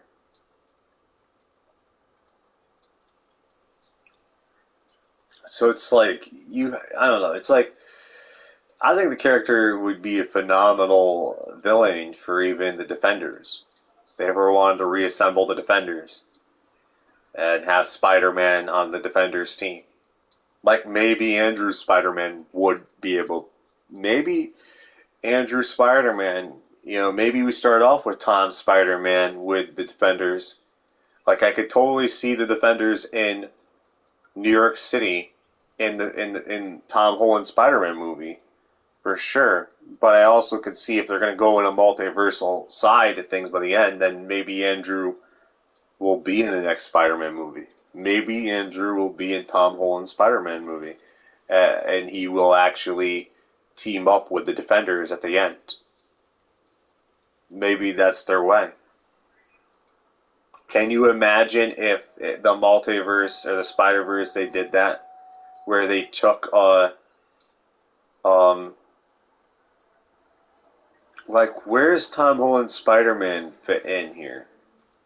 Right? And it's like, it kind of feels weird, like, to say, well, the Young Avengers, and then also the multiverse. Like, it's almost like some people want Tom Hardy to verse his Venom, or, I mean, that Venom to verse Tom Holland's Spider-Man. But also at the same time, it almost is like, feels wrong, the way the story layout works. He's somewhere else. Because if you're going to rip Tom over there, then what are you going to do? Make a deal where now Tom is no longer a part of the MCU, and instead you're going to bring Andrew in and have Andrew be associated with the Young Avengers, which is very weird, because I think that is off-putting. I think Tom fits better with the Young Avengers. I think Andrew might actually, I'm going to go challenge something. I think Andrew Spider-Man might actually fit better with the, still, I think it was awkward that I think that Spider-Man with the Defenders, as who Spider-Man is, that you need more of a rugged Spider-Man to be able to constantly be on that team to begin with.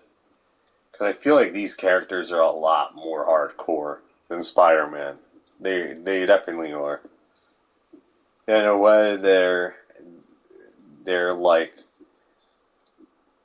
they got shit that the Avengers don't even have when it comes to, their, what is it, their spunk or whatever, that kind of like fire, but dark fire side to them.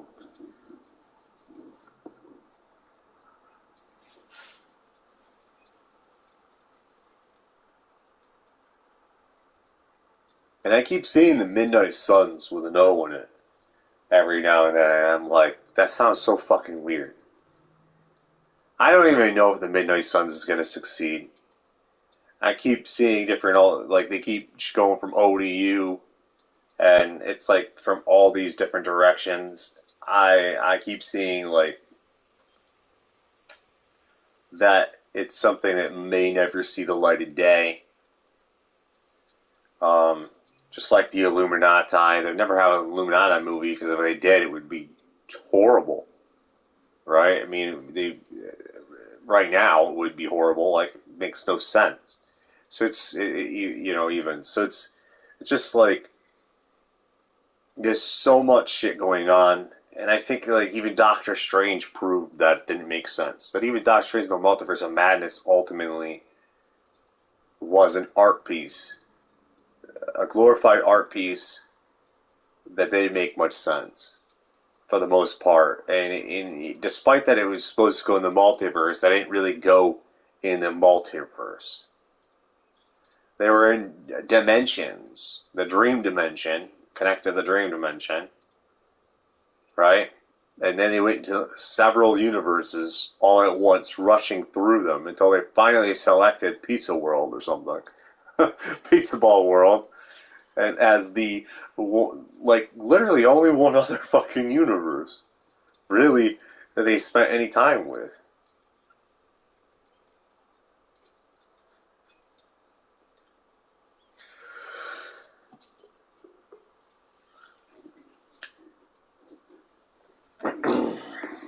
Yeah, so, I don't know, there's a lot of shit out there.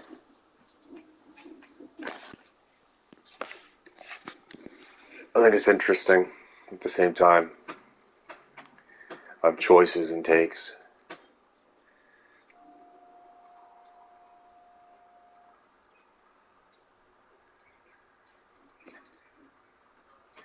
But I would make the, if I was in charge of, like, Sony, for example, and the Disney MCU, and looking at it this way, like, this is why sometimes I feel like that, I'm even, like, saying, like, I think they should just hand the keys over to, like, Ryan Reynolds and even potentially Hugh Jackman, to let them also write these movies. The actors co-write these movies for, they're very passionate about their roles. I think they should absolutely be co-writers on the project at the very least.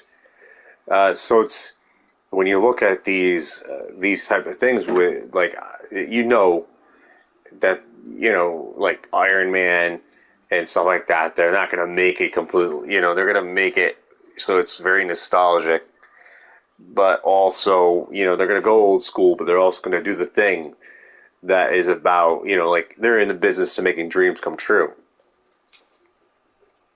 and staying. So it's like, all that makes sense.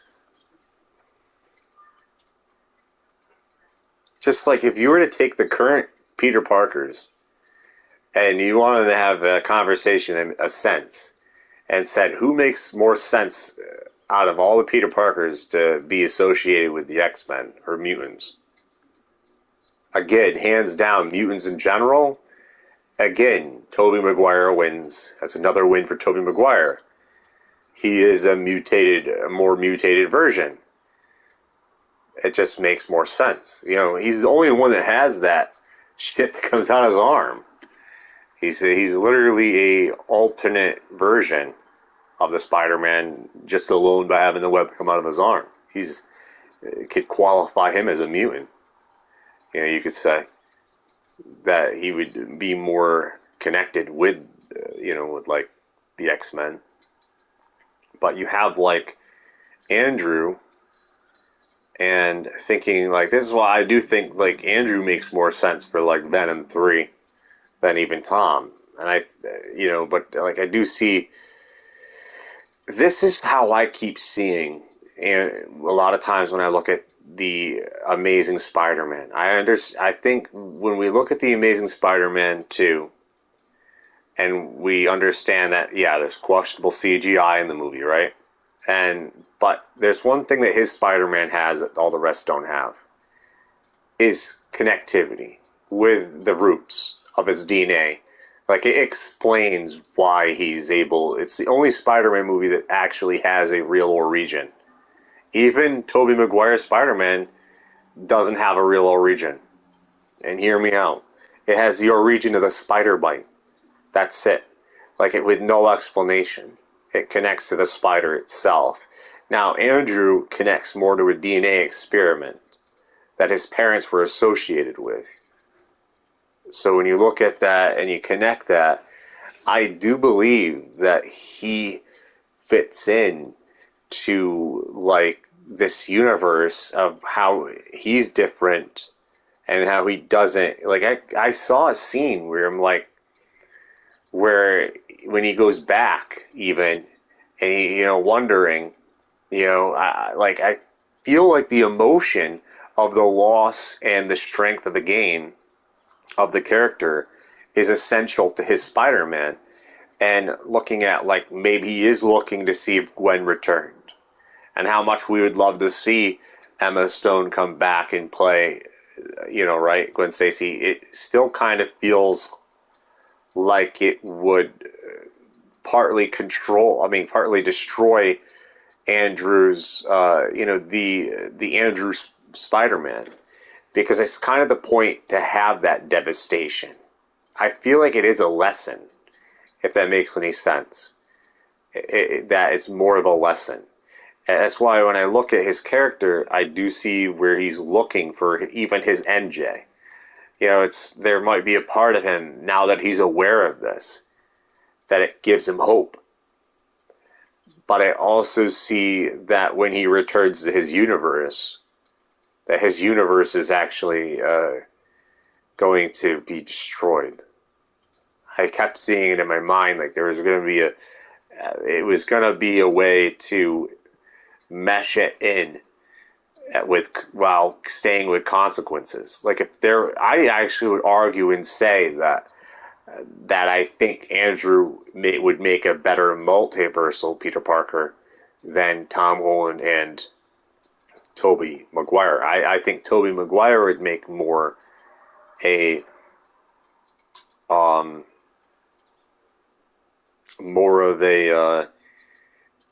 X-Men, type fan, even with OGs, the Fantastic Four, Ryan Reynolds, Hugh Jackman, Robert Downey Jr.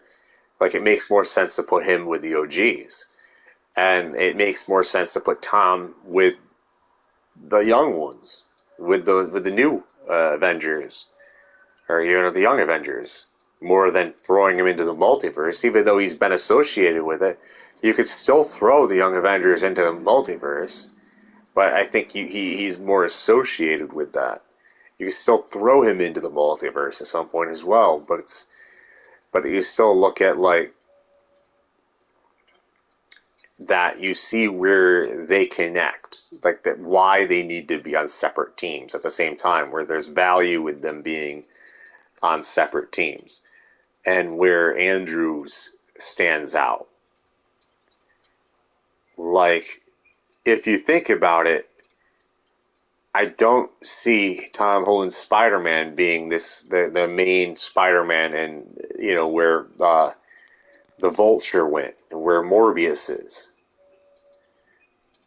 I think it would make more sense to cast Andrew for that movie, at least as the lead Peter Parker. So it's just like, or a new, but then again, it's like, I think Sony is going. I do believe that Sony is going to probably switch over to Tom as well. It becomes so complicated because you have to. It's all I'm looking at it like it's a bunch of creative war going, like creative decisions, like a bunch of war on what's going to happen behind. It's just to sit behind the scenes in the office or wherever the hell they're. It just. I feel like depending where you're at, it's you focus on one project. That's why I'm like, Ryan Reynolds and Hugh Jackman is just like, right. Just is. I feel it would be more easier. You just you kind of just like makes more sense to, and then put, because then they would just be like, yeah, we're going to hire Toby for this. You know, and then people won't question them, you know, right? So it's like, but now going over to Sony and being like, well, what can we do with Andrew here? And I think Sony might be eyeing him less and eyeing Tom more. And I think when you look at this, if, again, I repeat this, if any Spider-Man is going to be singled out of the three, it will be the middle child. It'll be the middle child that gets singled out, just like in real life. Most of the time, it ain't the baby or the older kid. Usually, it's the middle child that gets usually singled out, because parents would be focusing on the young one and the old one, where they'd be missing things with their middle child, right? Ever hear that saying? I don't know how accurate it is, but I assume that. I understand that parents don't see everything and constantly keeping up with everything, and despite that they could say they see everything, but, you know, I get it. That obviously, like me personally, I think 3 kids would be I understand that would be a hell of a challenge, extra challenge for sure. There's work in that in general. Like I could say that obviously 1 kid would be the easiest, right? Right? Or 2 kids would be easier than 3. You could say, but then again, have 3 perfect angels, and like hit the jackpot. So then it'll all be like counterproductive. Like no need for any of that. So it's like, oh man, right? I don't know. But I do have an idea of that family life idea. Like, and I kind of try to understand how some that's in the entertainment industry can balance that. And I look at a lot. Sometimes I look at this couple that's still that they're actors that are dating till this day. That they might be one of the longest relationships that I know of. I forget their names, but and I shouldn't. I feel like I should remember their names. And they've been dating and have kids and still able to make it work. But I also see that how they're able to make it work, though, and still be connected to their children, is that they take breaks, which is why they're not like, if you look at like actors that, you know, it looks like to be able to connect. So it's like, it's almost like, you know, so they can spend more time with their families. It's, and despite, and I get that, I feel that, but I also feel like you do, right? You do, are like, if you're in love with, like, I don't know, making fucking MCU movies or something, or just making movies, it's its own thing in itself that could tear you away. You know, and I'm like, I get that. I absolutely get that, and I think that can be. And I don't even have kids, and I get that feeling like of being torn. And actually, even yes, because you'd be like, you're doing something you love for sure, but you're also away from your family that you want to be with, and anything can be going down at the house, right? Or things that you don't know about because you don't have as much time as someone who's a single parent, or not a single parent. I mean, I misspoke. Or someone who's like a stay-home mother or father, right? Would have.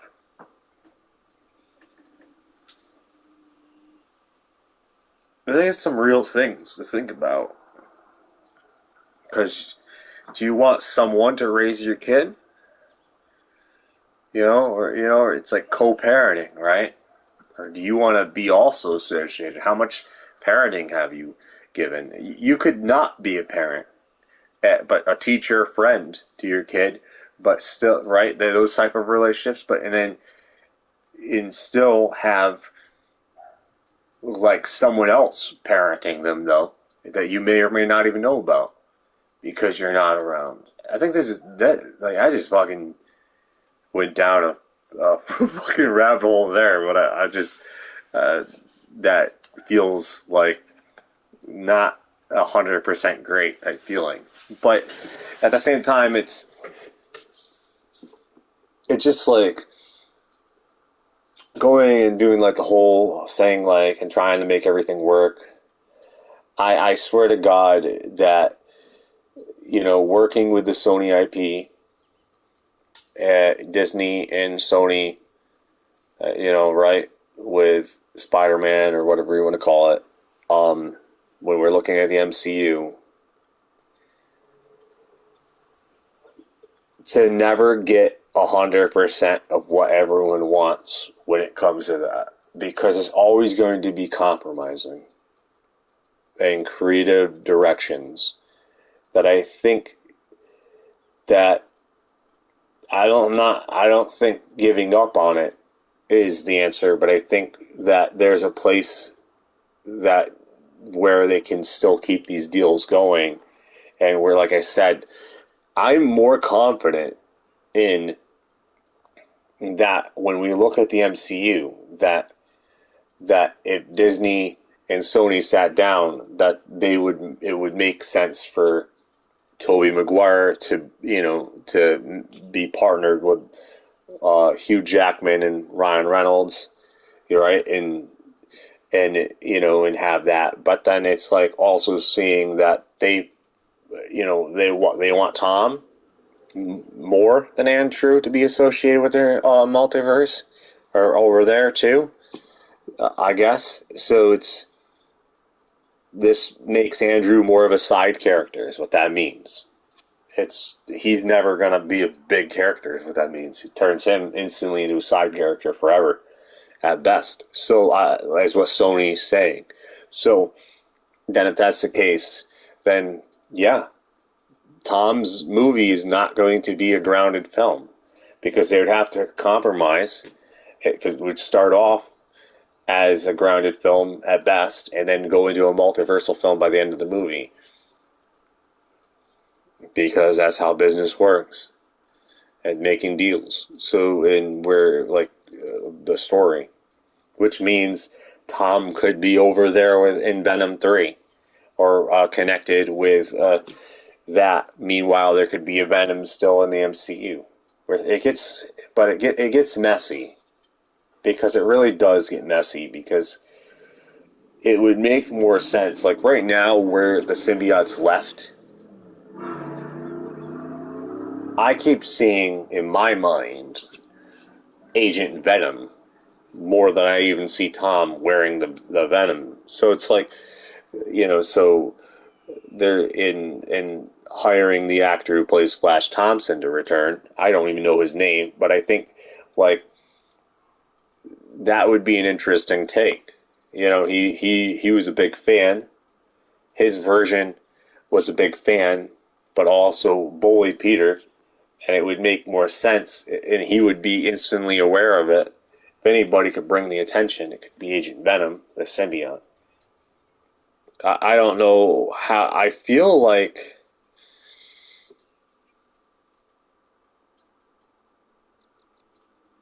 I don't know, like, what they're going to do in the end, because, like I said, it's a very uncertain future when it comes to that IP, and any IP that's associated between Sony and Disney, and making choices. I feel like it's a lose-lose no matter what. Somewhere you're going to be taking losses, but it's, I don't know. And I understand why Disney would be like, maybe we don't even want to, at one point, like, well, we're just going to focus on our own stuff. Right? I get it. Because mentally, I get it. Mentally, it makes more sense. Even, like, it's like, okay, less stress. But But I also think they got to be aware that Spider-Man is an IP that is very big, but they also got to be aware that they also have Wolverine that I'm convinced alone is a very big IP as well. That they could actually that could rival Sony. So it's like because there are IPs out there that I think do you have IPs that people like and IPs that do fine. Like the whole X-Men stuff was good and bad, right? Financially, a mix. But if you look at the films and you look at the characters in the comics, you look at the video games, how things and what draws people in, you realize there is yes, everybody knows Venom's an instant seller. Spider-Man's an instant seller, right? Even if the movie's horrible, even. Like, for real. Like, they can make a... And people will still run and buy that stuff. Like, Venom, and being connected, it's... I'm convinced that it is such a powerful IP character that they could get away with making a bad movie if they wanted to and then just move on and do a good one. Like, they could even purposely, like, troll the hell out of everyone. I do believe that and still be able to make up more money than they lose off those IPs. But here's what I think with Disney. When it comes to the IP that they have, that I think the real IP that if we're looking at, we have to take into consideration video games, comics, and movies, and what they've already grown so far. Not talking about what they're going to grow, but going from what they have. Of what is a guaranteed seller. Wolverine, I actually believe, is the number one seller. It can be. I believe Wolverine and Captain America are very big IPs just on themselves between the two. Like, I could actually see Captain America making more sense going all the way. Fuck, I could see it being a whole series of movies at some point. If any character that keeps going on that could end up, if they execute it correctly, it would just end up going and staying connecting because he is the leader of the Avengers, and everybody's familiar with that. And he's also connected as the first Avenger. So it's and the whole serum that eventually creates, he's Project One, right? Or before, Wolverine, even. So you have all this connection, all this lineup that you could actually. Part of me makes yes, I do feel like a part of me wants to reboot this shit at the same time, but not.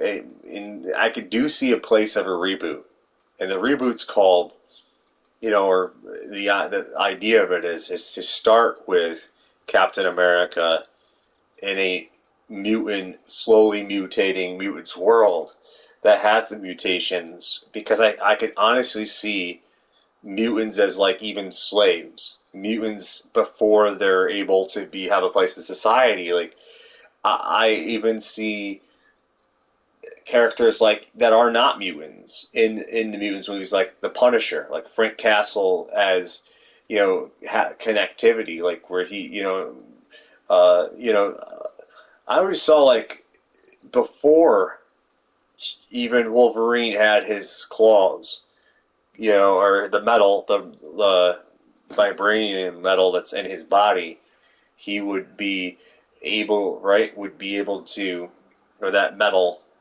would be able, before he had that, he would be able to team up with Frank Castle and also a younger version of Nick Fury. Because I always felt like Nick Fury and Frank served in the military together. Like I could see like connections and lay out grounds of like where this could come out of before looking at all this stuff. And obviously this would take place after Captain America because Captain America comes first. I think we could all agree that Captain America would come first still. And like looking at all this stuff, like if there was a movie that would come before it, it would be a time traveling movie, right? Or some kind, or something, right? So it's or something. If you're just looking at that, or you're looking at what's being hidden. So you have to think about all this stuff in the background before you even write the Captain America reboot.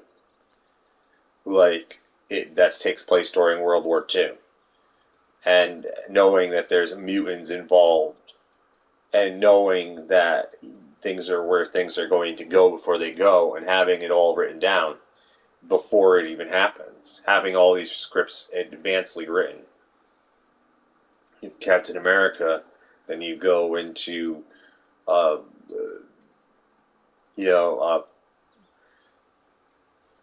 what happened after World War II. You start adapting characters with mutants, right? You start looking at things that could eventually go into Vietnam and the Cold War, right? Cold War and Vietnam stuff you can start aiming towards. And who is more than likely going to be on that team? Wolverine. You'd be, right? Before he has his claws.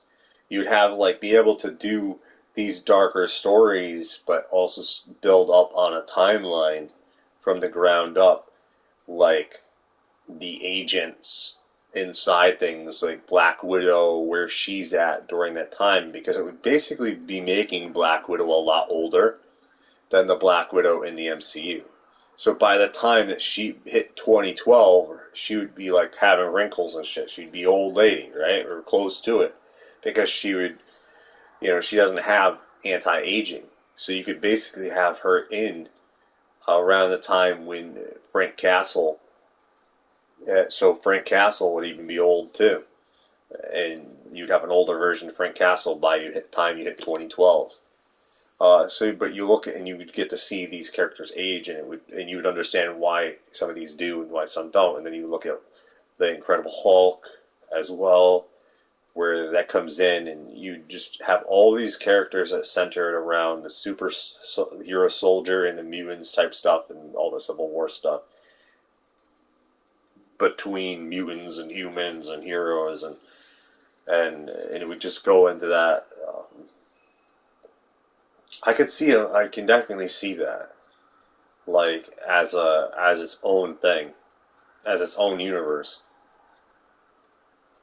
But I can also see what I was interested in, which was the Fallen Angels or the Misfits, having a place in the current MCU even.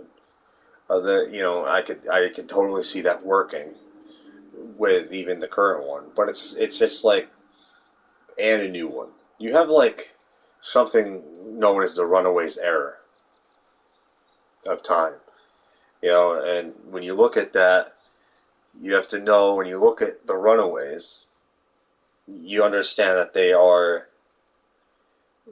a movie you probably want to make, at least a movie, before you make the Misfits. So you have to ask, what are you looking for? What and how much time do you have? If you do the New Mutants, because who is associated with the Fallen Angels? You have New Mutants and the Runaways, and Inhumans even. They're all... So this is what you need to know about the Misfits. They're rejects. They're the mutants that do not fit in with any other group. Or if they did, they no longer do. They are the Misfits. That's really what they are. The Fallen Angels is also known as the Misfits. And they're taking all these characters, and if I recall, there were people that were former X-Men on the team, a couple times. There's Purple Sword Girl, Cyclops or Cyclone or something her name is as well. It's on the team. You have X-23 that's on that team. You have Wolverine's daughter that's on that team. You have Runaways characters on that team. But there's the thing about the Runaways and the New Mutants. Despite that you have the Fallen Angels, you also have the Midnight Suns. The Midnight Suns that I'm talking about is the ones that center around, the the mother of demons, mostly. And in Lucifer, fucking Morningstar, or in this case Mephisto, all that demonic supernatural shit, with the witches and stuff.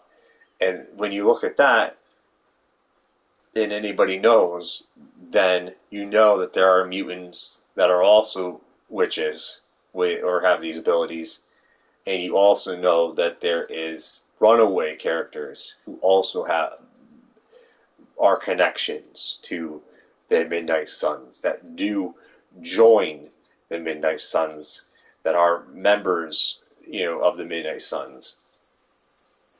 There are reoccurring characters that, at least in the storyline, that keep coming back through different people, like the Spirit of Vengeance does. It does host, right? It does have different people, so it's a lot older.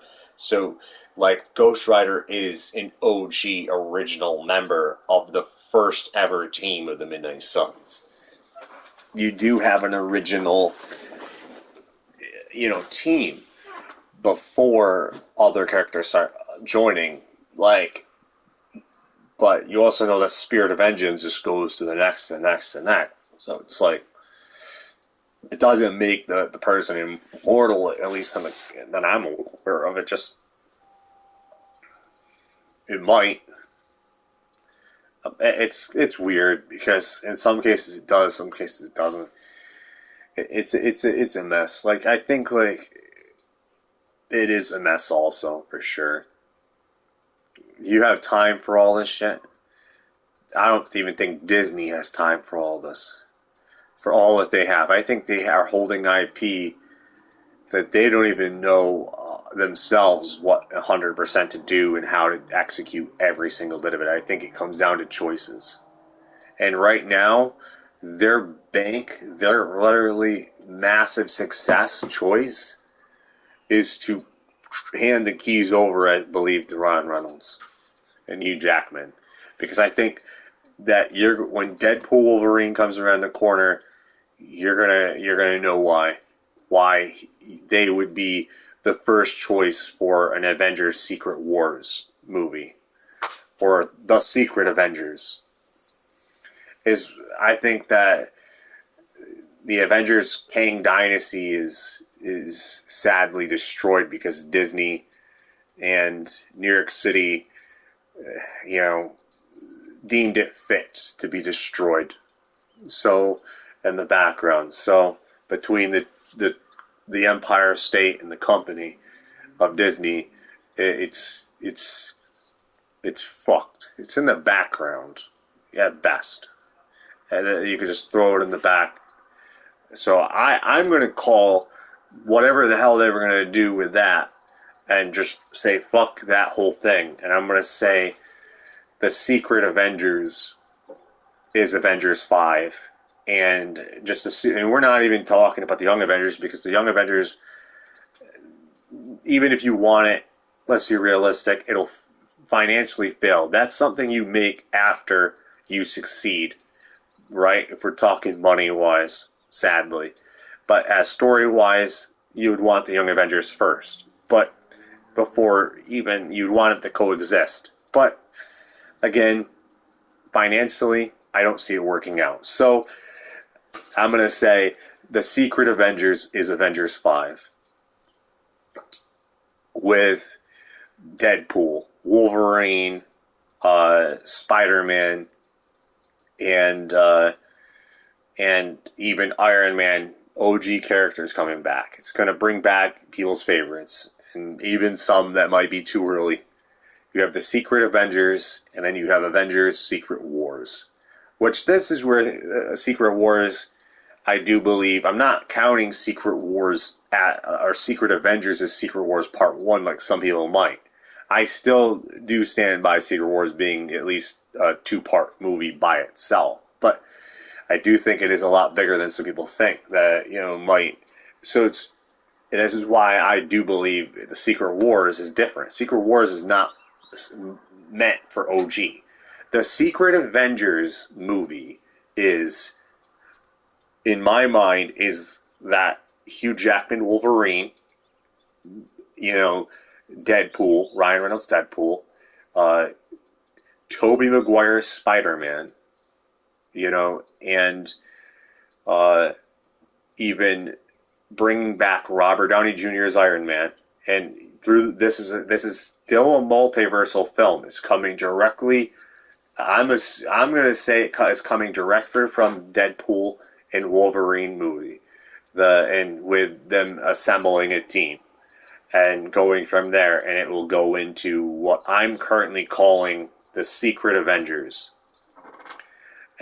project, which will have probably more mutants than actual Avengers on the team. But if you think about it, it might actually even become a mutants movie of some kind, more with just Avenger characters in it, and not even be called Avengers, but calling it for now the Secret Avengers project. And then Secret Wars is where everybody, from new, young, old, you name it, Secret Wars has them all. So that's why Secret Wars cannot be focused on a team. Secret Wars need to be focused on everybody. So to do Secret Wars correctly, you need to be able to include everybody that you've ever casted in the MCU, period.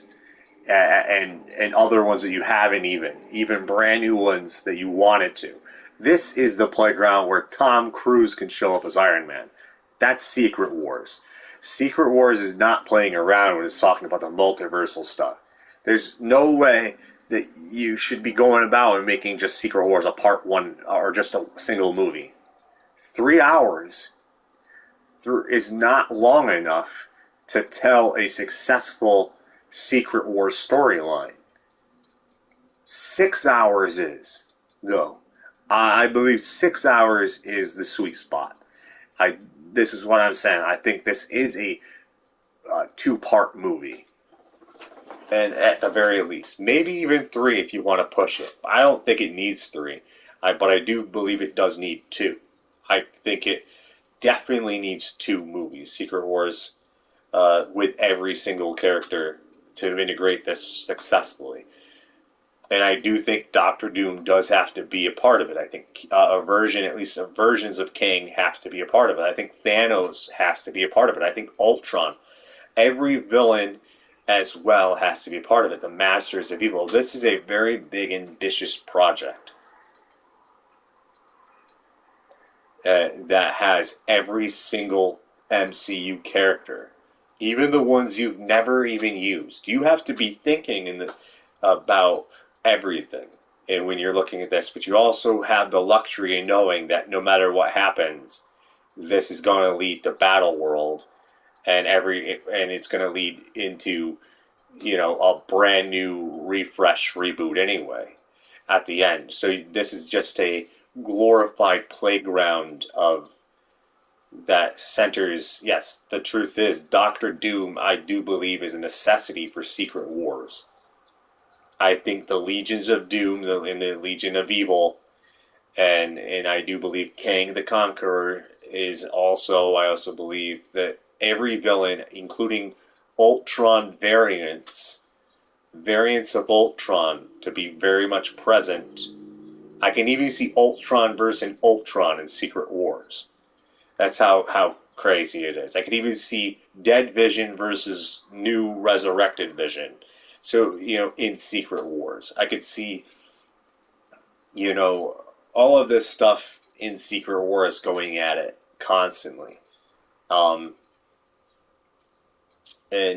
seeing, Iron Man, Robert Downey Jr.'s Iron Man, come from the Secret Avengers project into Secret Wars with Wolverine. This is where I actually see Daniel Radcliffe's Wolverine show up in even Secret Wars. He might even make an appearance in Deadpool 3 or Deadpool and Wolverine. But I do see all these different things occurring in Secret Wars in every Spider-Man, including Grandma Spider-Man. There could be some weird shit that you could be throwing in Secret Wars. That's the beauty of Secret Wars, is that anything and everything goes. is in it. And if it makes sense, it doesn't even need to make sense. It just, that's the whole fucking fun of Secret Wars. One of the biggest part of it is that it's a giant playground of basically universes being destroyed and someone doctoring all the doom in the background. There is usually in the comics there is one villain above them all, and it's Doctor Doom. And that didn't have a variant in that storyline. He did eventually have variants, but he would be like, "Oh, everything's going to hell. Time to Doctor Doom." It's like it has a playground, a sandbox. That's what I'm saying. Secret Wars is part 1 and part 2 is gonna have everybody. Should have everybody. New Avengers, young Avengers, old Avengers, ancient Avengers, undead Avengers, zombie Avengers. I'm saying everything is and should be. The only concern you have to be is that after you make Secret Wars 1 and 2, you'll never be able to make a multiversal film to ever rival it ever again. So it would force everyone to start doing different shit. It would go in different directions. So you're talking Thanos and Death even, and seeing Lady Death in this. So in seeing a version of Thanos doing it for Death. So it's just like in the comics, and seeing Deadpool flirting with Death, weird shit like that, like he did in the comics. It's like all this stuff that you have this sandbox. You cannot do this in 3 hours.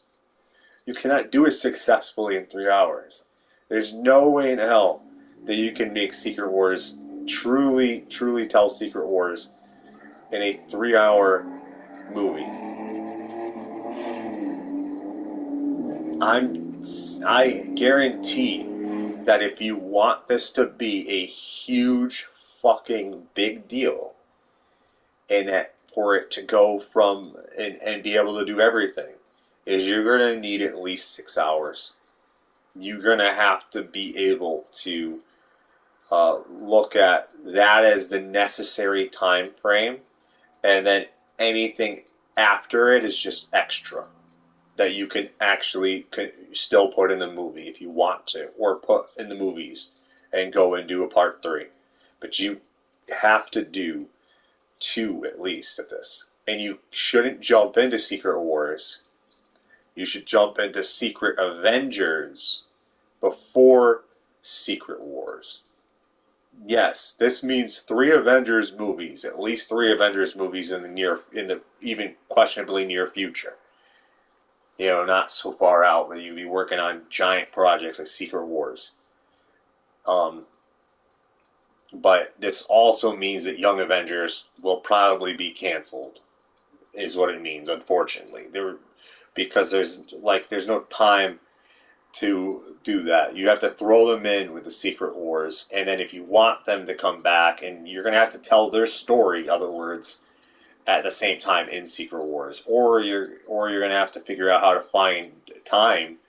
See, I want to do, but I know that financially this is a bad move. I'm guaranteeing that I feel like it is. I do think that you need to do a Young Avengers movie.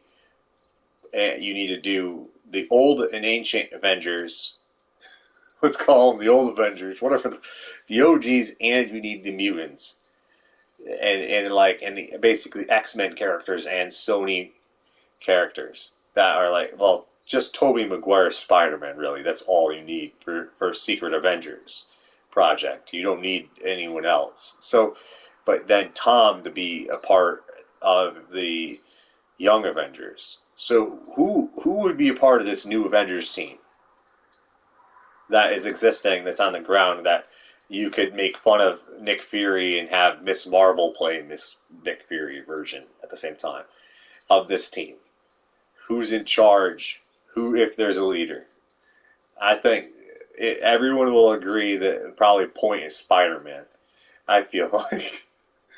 I think that they wouldn't be, they wouldn't object. I think Tom actually would wear the crown on that one. He would basically be considered like how Captain America was considered the leader of the other team. I do believe he would be the leader of the Young Avengers. But you have Kate Bishop. I'm including Black Widow, assuming that she's allowed to live after Thunderbolts. So, I'm looking at Ant Girl in this. So who's in Spider-Man 4? Who's in Tom Holland Spider-Man 4? If you're going to do this Young Avengers movie for them but you have to understand that whatever you do with New Avengers, it has to go into Secret Wars. And whatever you do with the Secret Avengers or the OG Avengers, these two Avenger movies have to go into Secret Wars. So this is 4 movies. Because Secret Wars needs to be 2, at least 2 parts. They just might not tell you. I feel like they even know that. Like it would be like part 1 after the credits end. That's your after credit scene to Avengers. Or obviously you wouldn't even need it because you would know that it's not done. That there's the stories, and everything is not complete. There's at least one more movie for Secret Wars. So this is what I say. Ryan Reynolds, and Hugh Jackman, Deadpool and Wolverine movie, hear me out, doesn't go directly into Secret Wars. Or can and cannot. That's the beauty of it. But goes into Secret Avengers with X-Force. It might even be called X-Force. I actually like that. I think it makes sense. Time Force. Like going through time and collecting things. X-Force. X gonna give it to you. So that's an actual working title. Which just so happens to have Tobey Maguire's Spider-Man and like Robert Downey Jr.'s Iron Man returning. I mean, imagine what's going to happen at the end of Wolverine and Deadpool. And think about all the possibilities and how this is a sandbox itself, this movie. This is the beginning of something, is what I'm saying. Something great. And it will go into, I believe it will go into at least 3 movies. I believe, it will go into, I think Deadpool and Wolverine will at least go into 3 movies.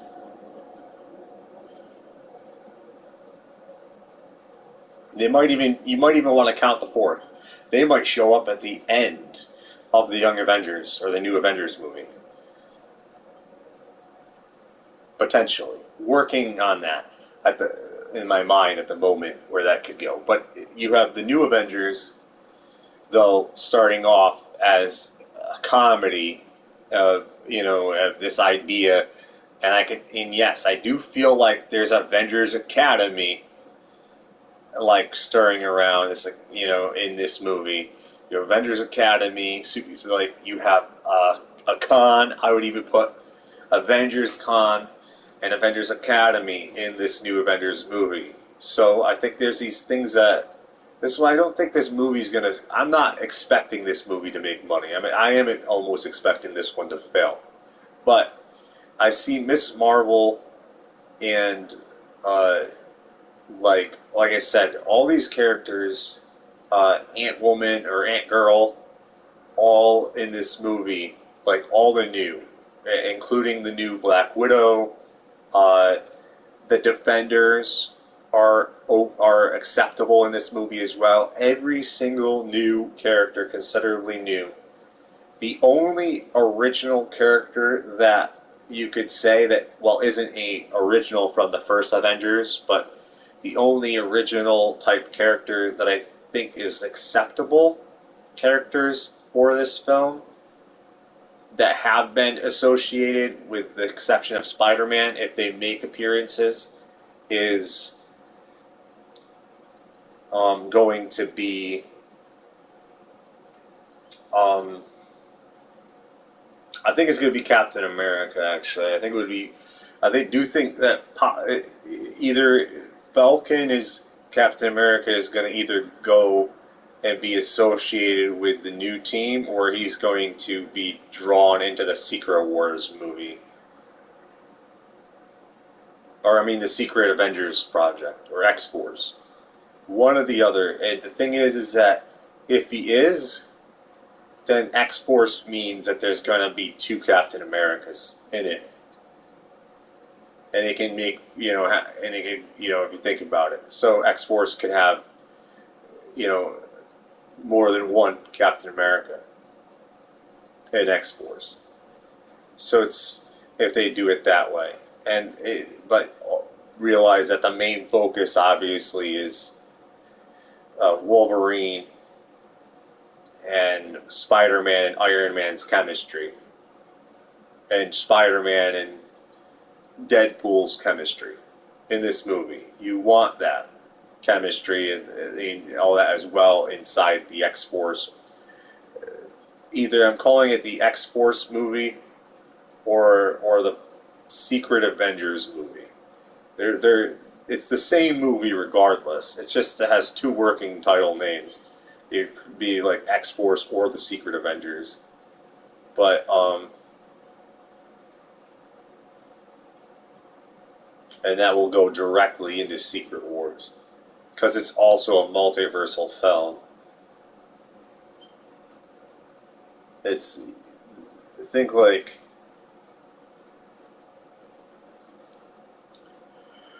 the new Avengers they're going to get picked up for the ride at the end as well, because both of these movies are going to go into Secret Wars. They're team films, not single hero films. I think a lot of single hero films are probably going to get canceled. I wouldn't even be surprised even if they ended up deciding to cancel Armor Wars at this point. Or if they do, I actually believe that Armor Wars will be probably the new Avengers. It probably will end up they'll probably just integrate all the storyline of Armor Wars into New Avengers. So, which means a civil war between AI, robots, and like Ultron will be in this movie, other words, and also an evil sorcerer of some kind. Because there's magic versus technology is what this movie's supposed to be. So when I sit here and think about it, Armor Wars, you just instead of focusing on Warhammer and Ironheart as lead characters, you now make it bigger than just them, and you put you actually put Miss Marvel in it, you put Kate Bishop in it, you put Ant Girl in it, you the Snatcher, you put all of the in Black Widow in that movie, because really even Spider-Man in the movie, but even Spider-Man that didn't fight Ultron. There's only, when you look at this, that gives Warhammer or Iron Patriot, whatever you want to look at it, he knows, he was there, right? He did have presence in Age of Ultron, so he is very present in knowing what was there. Like, I could even see White Vision in this movie, the see-through Vision, actually. So coming in playing a say in this movie, a small, like, I do believe this is the next, or the next Ground Avengers movie, and potentially the last Avengers Ground movie, is, for a while, is an Avengers movie that is based off of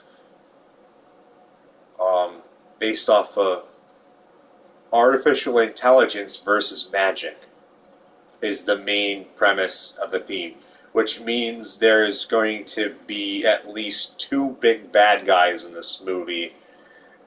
And they're going to more than likely be characters that you are familiar with. It may even be an evil version of Doctor Strange. I don't know who the hell I'm thinking that whoever's being the magic behind it is up for debate on the magic side of things. But when you look at like, we all know that Ultron is the big villain on the AI side of things, right? Like in that story, because it's like inheriting a OG original Avengers problem. They're going to inherit an original Avengers problem. I feel like that gives it more, and this means like Iron Heart is on the team. This means this new Avengers teams has more girls on it than guys. Like if you think about it, like the new Avengers has the Stature, aka Ant Girl, has Miss Marvel, Iron Heart, has Kate Bishop, Black Widow, uh, America Javis, like all like probably Eternity as well, Thor's daughter, maybe Scar, Hulk's son, could even be a part of it. So that's the thing, like Scar, male character, uh, Spider-Man on it, so on the team. So it's like, and War Machine, obviously, but he's older. He's an OG character, so he's not really on the team. He's more of a mentor figure or someone who's connected, that's associated with them, that doesn't really agree with them.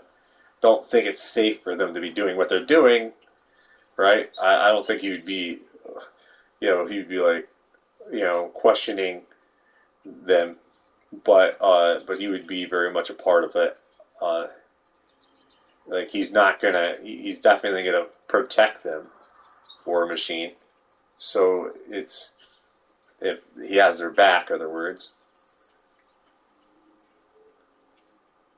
So come to think about it, the Incredible Hulk and Thor, all these can actually be even in this movie in some way or some form.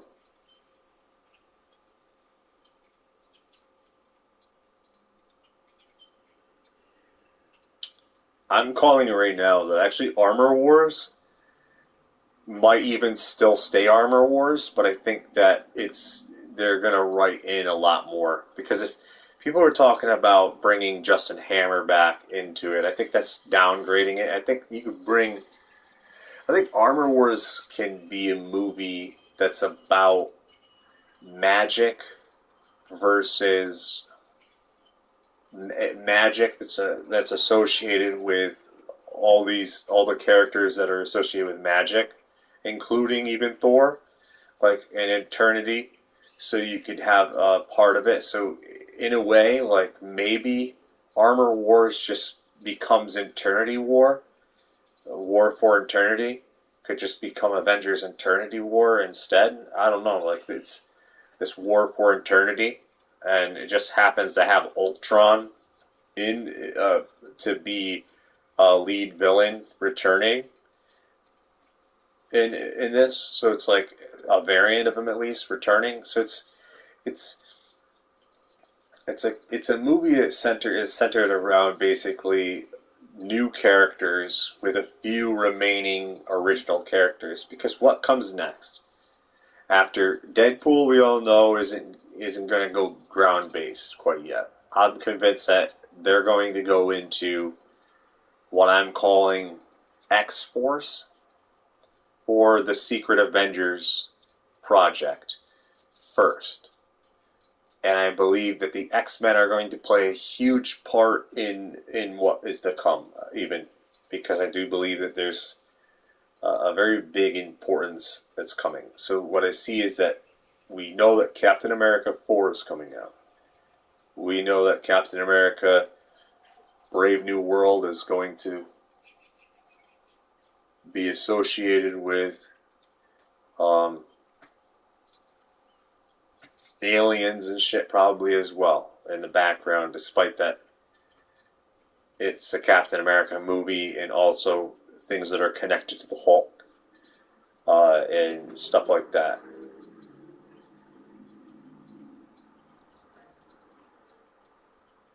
But how they end it,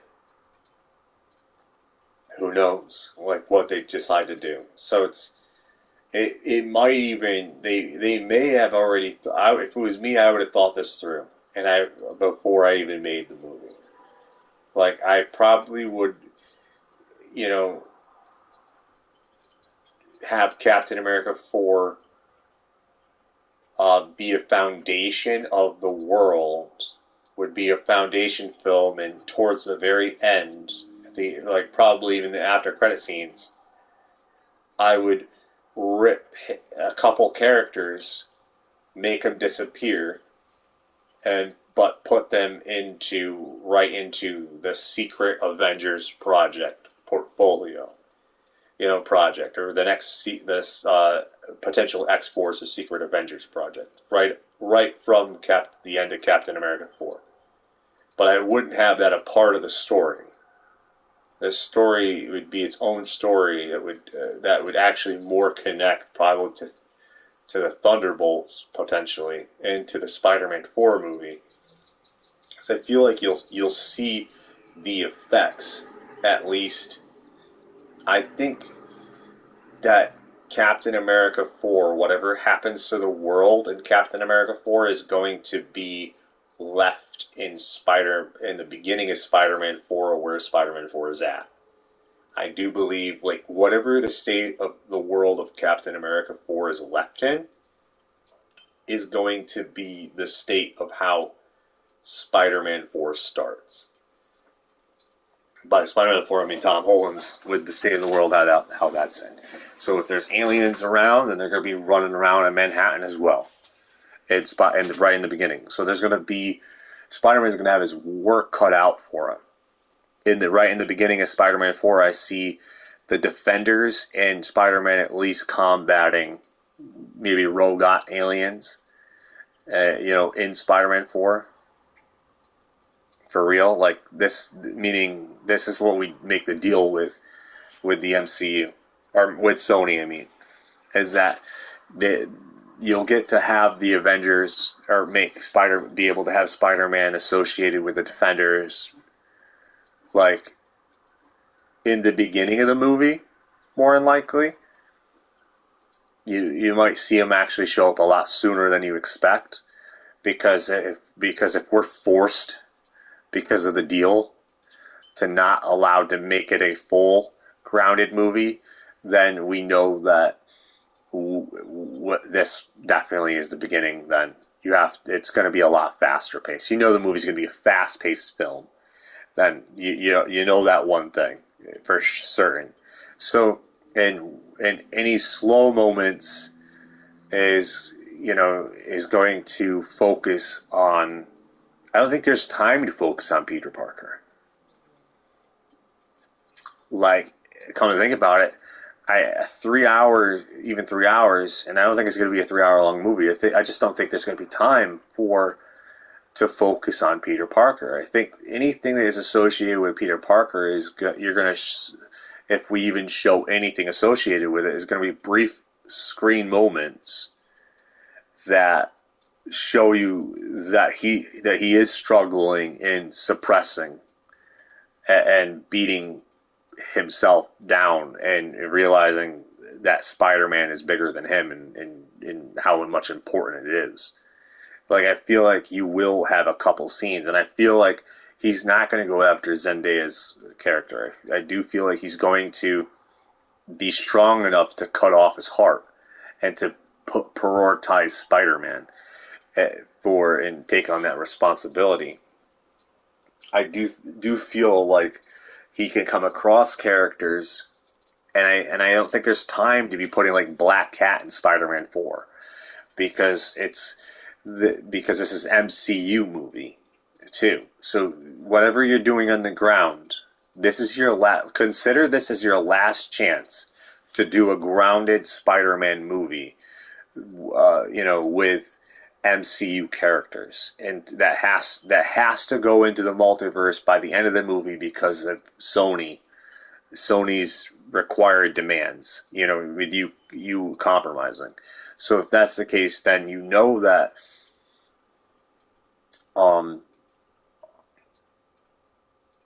this is where it gets weird, because if it does, then you have to be relying on Sony to be able to put Spider-Man from, like, if they're sending him over to that universe, you have to be able to do it right so he could still be a part of the next Avenger, or the Young Avengers and the New Avengers project, with, like, that's might even be Armor Wars.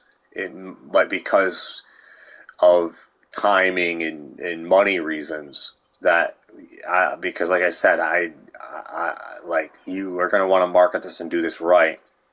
For that particular movie is going to be the hardest one to do, I feel like, and it's not even a multiversal film. It's more of a grounded Avengers film based off the Avengers that are left on Earth and the new ones that are rising, and characters, and the threat, I feel like, makes sense that it's going to, one of the villains is going to be associated with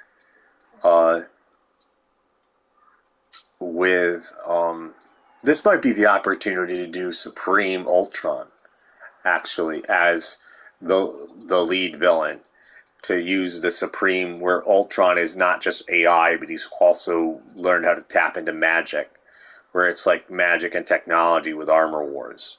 This might be the opportunity to actually bring the Supreme Ultron to the big screen, as not only is it a villain that the previous Avengers have fought, that the new Avengers would inherit, which is a lot like generational curses, right? Like, are you sure you want to take this on and realize what failures, that not everything the Avengers did right, to let them know that, and to realize what they're getting into.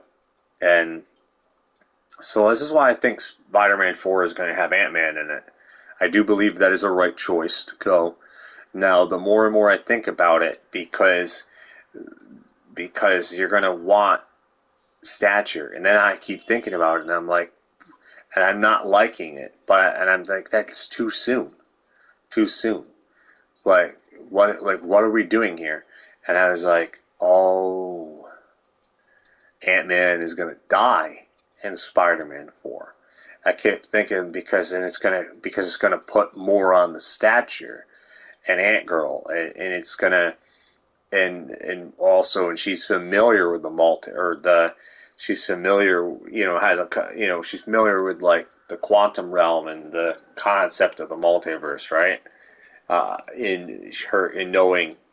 So I think, that this would bring a sad heart and a quick blow loss that would go into the Armor Wars or the New Avengers movie, which might not even be called Avengers. It might just stay Armor Wars. But the difference is that Armor Wars would have Spider-Man and Miss Marvel and Ant-Girl written into it, with Supreme Ultron, with a version of Ultron that is not just doing AI or artificial, not just doing hacking into technology, but is also doing magic. That's coming back, which can bring them into the multiverse. Like, Armor Wars, by the end of Armor Wars, I'm calling this New Avengers / Armor Wars project. By the end of this movie, is going to go into Secret Wars, just as the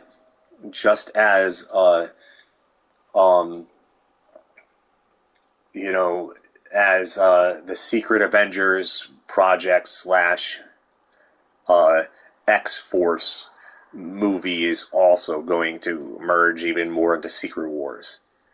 just Deadpool and Wolverine has a leg up in this for sure, and I think they're going to go. I actually believe they're going to go right into Secret Wars, but they're also going to go into the Secret Avengers or this Avengers team that could go directly into it. They may skip that movie and go directly into Secret Wars and just write that into Secret Wars. But no matter what, they might just put Secret Avengers X-Force into Secret Wars. And then if that's the case, then you just call it Secret Wars Part 1, Secret Wars Part 2, and even Secret Wars Part 3. You would basically be able to push that into 3 Secret Wars movies. And that would be the final multiversal trilogy. The ending would be a trilogy.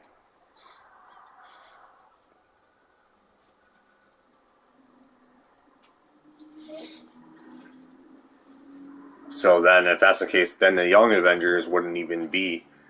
You just write everything that you want to write in Spider-Man, that's left to be written, because they probably didn't even write that yet, into completely the final draft. They'd just write it because you'd have Captain America 4. Hopefully, they're prepared for this, and the Thunderbolts as well, and wherever they're at the end of the movie as well.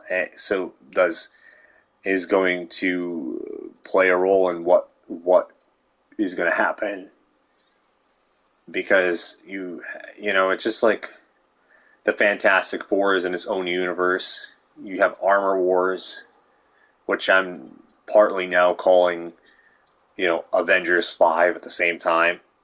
Like, it might even be Avengers 5. Like, they might just integrate Armor Wars right into Avengers 5 and just make different changes than what they were going to originally do. I think that, and it would be the last grounded Avengers movie for some time, though. I feel like MCU would have that as their last grounded Avengers movie until after the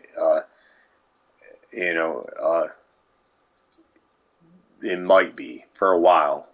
I mean, there's obviously more stories to tell on the ground as well, but it would be because they want to eventually have both a soft reboot and a complete reboot and a continuation, like opening and doing things. They might want to do that with Secret Wars, like leave it so they can do probably at least 2 different universes or something.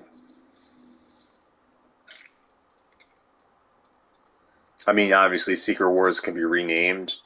Like, Secret Wars Part 2 can be renamed.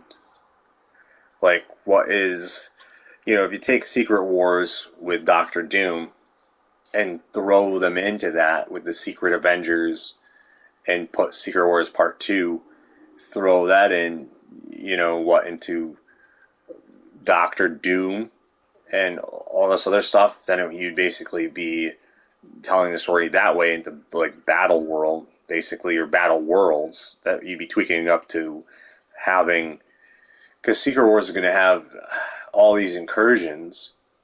You're going to have Avengers 6 has all these incursions in like occurring, and then someone coming in that's like the Masters of Evil, right? So like for Avengers 7, and then Avengers 8 is deciding which universe is the best universe, fighting for eternity over the superior sacred universe, which could basically be why they're calling one of the Avengers movies or hinting towards an Eternity War film, which would also make sense because it would be the 8th Avengers movie,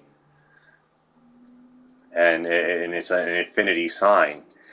So it'd be they can get away with that and be like, well, eternity.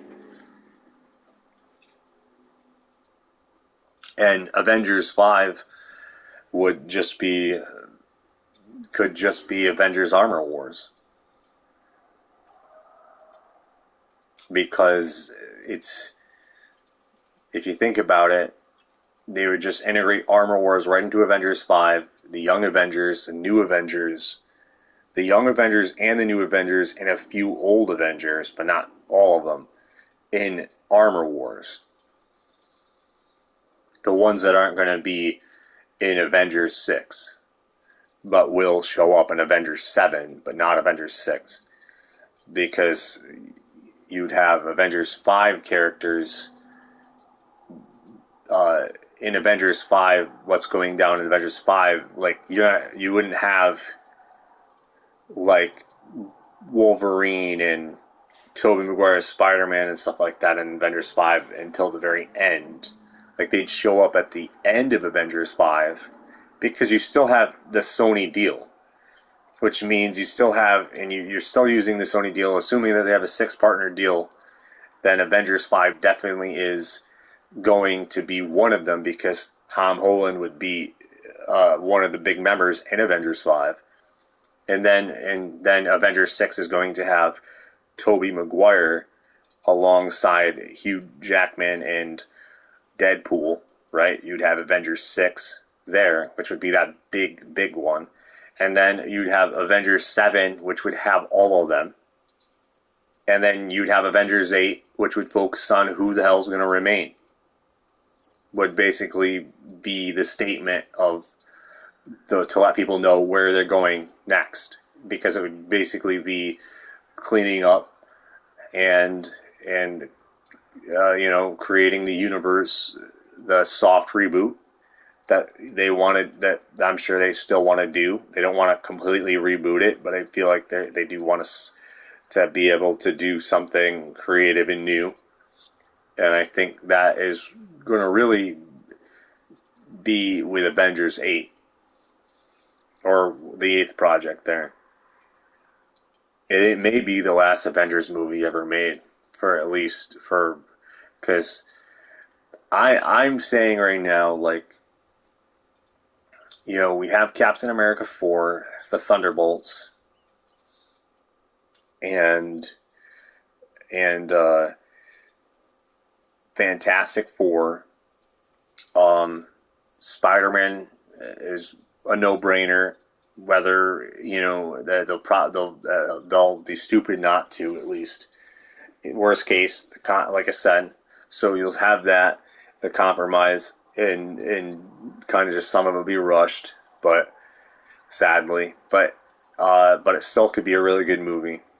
At the same time, just you have to work with that, unfortunately.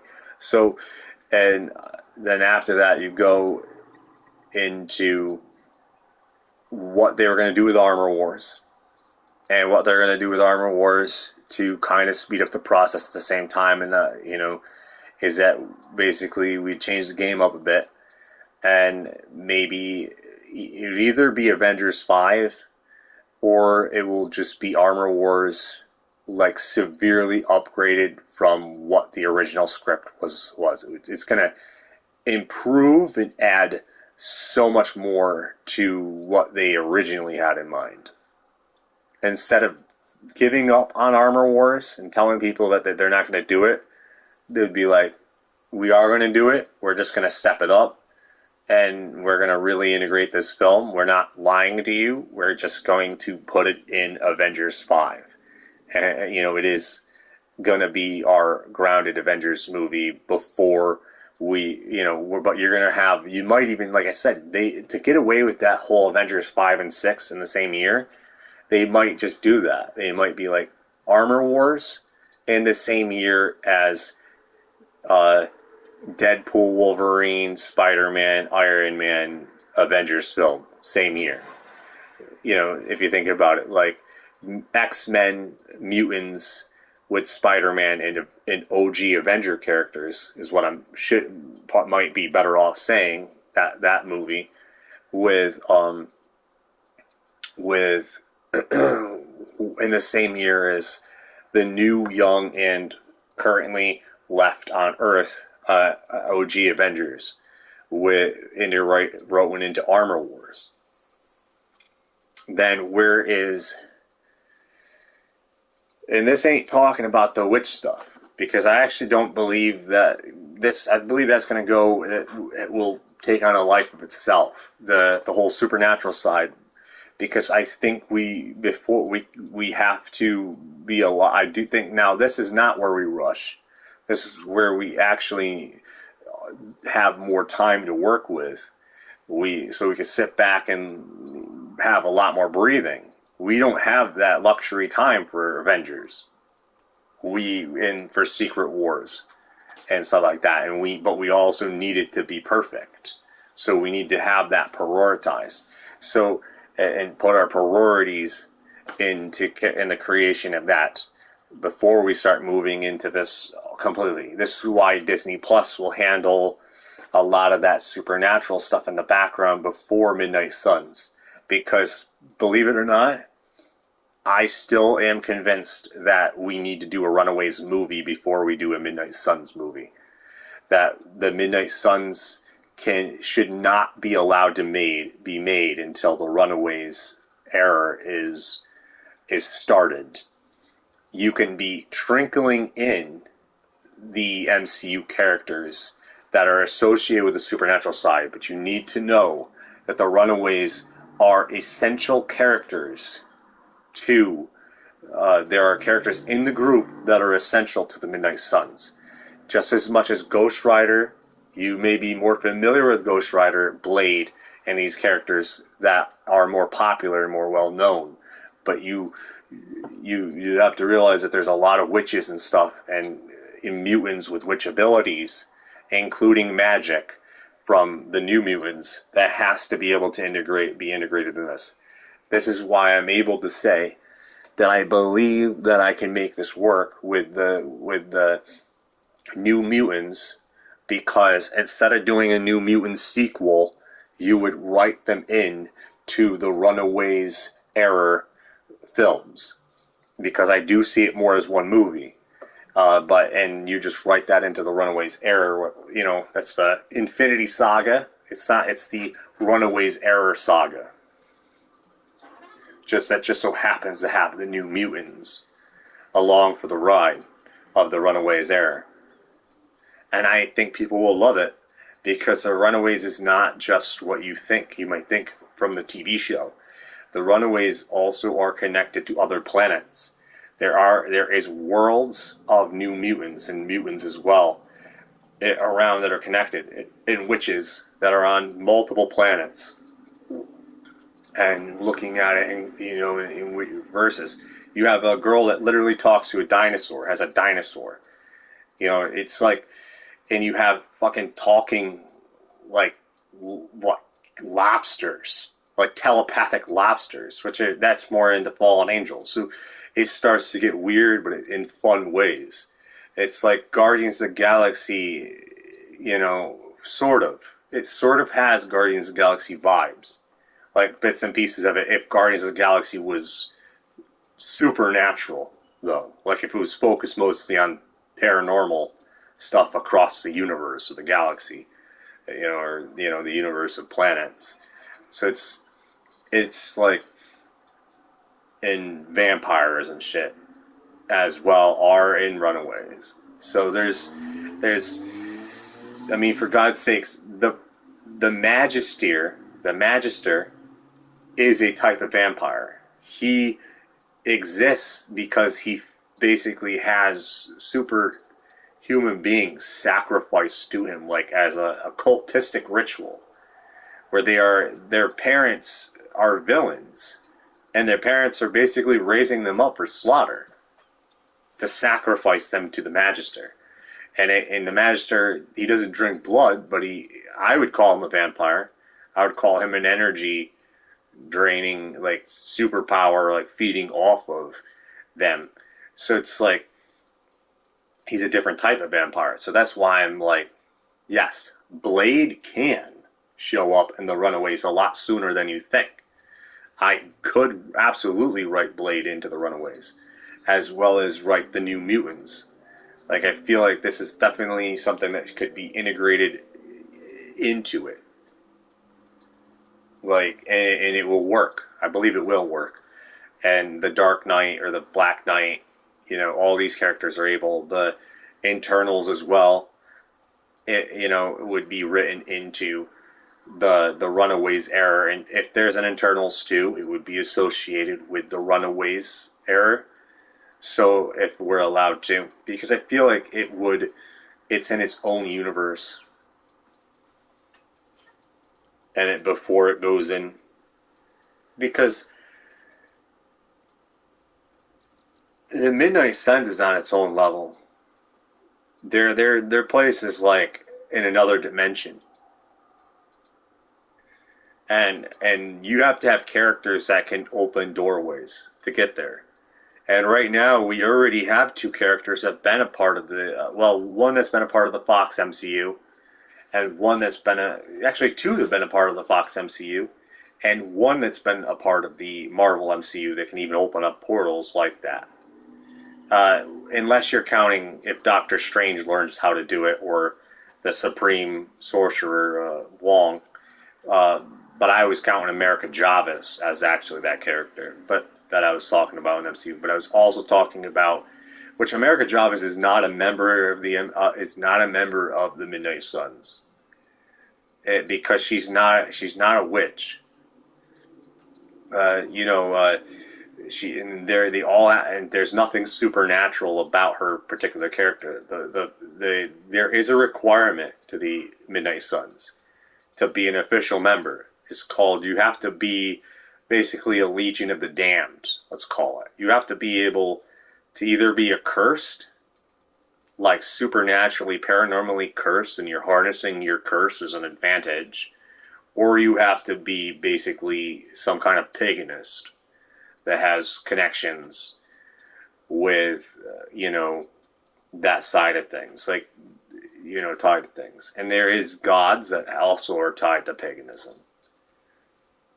Loki, for God's sakes. Loki is not a part of the Midnight Suns in the comics, but he could be. I mean, technically, he could be written into it. There's, he could make sense. He's not a lead figure. He'd probably more than likely just be could be associated with lore mostly. I could see him on the walls of the mansion, because they actually run out of a mansion that hovers on this rock with this woods and this cave that is like floating in outer space, let's say, but it's not really outer space, it's in another dimension. And who opens the door in the comics is Magic. So, and in the video game. So Magic actually is able to, and the reason for that is because they're able to go, she's able to open doorways. The way she opens doorways is a little bit different. She opens doorways by going through limbo and taking people through limbo and going out another doorway through limbo. They still have to, they don't really tell you that, I guess, 100%, but they also tell you that. But you could say that they have to travel through limbo before they get to the other spot where she has to open the portal up. And time doesn't matter, because time doesn't exist over there in limbo. So it's like she literally leaves, and she could spend hours over there, and hours over there can literally be like a minute tops over on the other side. So it's like, wherever she's coming out into the world, like only like a minute time difference compared, yet she spent like hours over there. Like a year could be a fucking minute. So I think, it's kind of like weird like that, but she has like the able to jump in and go back and forth, but that's only like if she stays in range. You've seen how they did it in the Fox MCU New Mutants movie. That's because she didn't travel that far. The portal was still located in the same area, just literally from one staircase to the next, or down near the ground. So it's like, by timing rate, why you're able to do that. Because like if she was sending that from one world to the next, she could be spending hours in limbo time before she would actually travel over there, to that world. By the time she would enter the portal, and it would only be like to Earth time, even though you'd be on that planet, like that planet wouldn't even know because it wouldn't be calculated. So basically, if you did calculate from Earth time, it would basically be like a minute, right, or something. It would be like of time. So it's it's an interesting concept as well that could lead into something much bigger.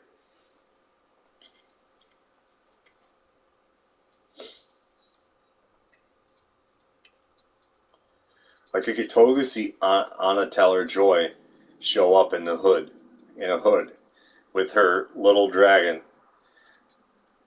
for sure at Midnight Suns. Like if she wanted to, I would totally have cast her to come back, even if we're not able to do the New Mutants, to do something to collab with that. But I think that before that happens, she's gonna show up. We might not be able to do New Mutants first, but I think the Misfits type direction, she is more than welcome to be associated with that as well, because I think she would be great. The thing is that I would put her in the first Fallen Angels movie, but she's also eventually becomes a member of the Midnight Suns. So when she becomes a member of the Midnight Suns, she doesn't really fit in with the Misfits because she's no longer a Misfit. She has a group, and it's not the Avengers. It's called the Midnight Suns. So she does eventually find a place, in it's the Midnight Suns.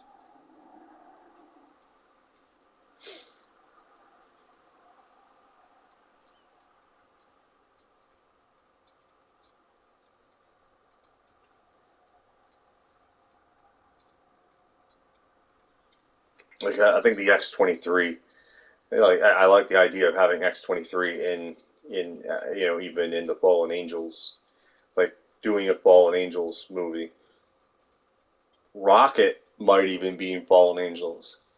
I might write you can include the Guardians of the Galaxy in Fallen Angels because there's aliens, and it takes all in that stuff. It's really really beautiful. It has like these telepathic fucking lobsters, giant, like robot looking humanoid being thing. There's some weird characters that are so much fun.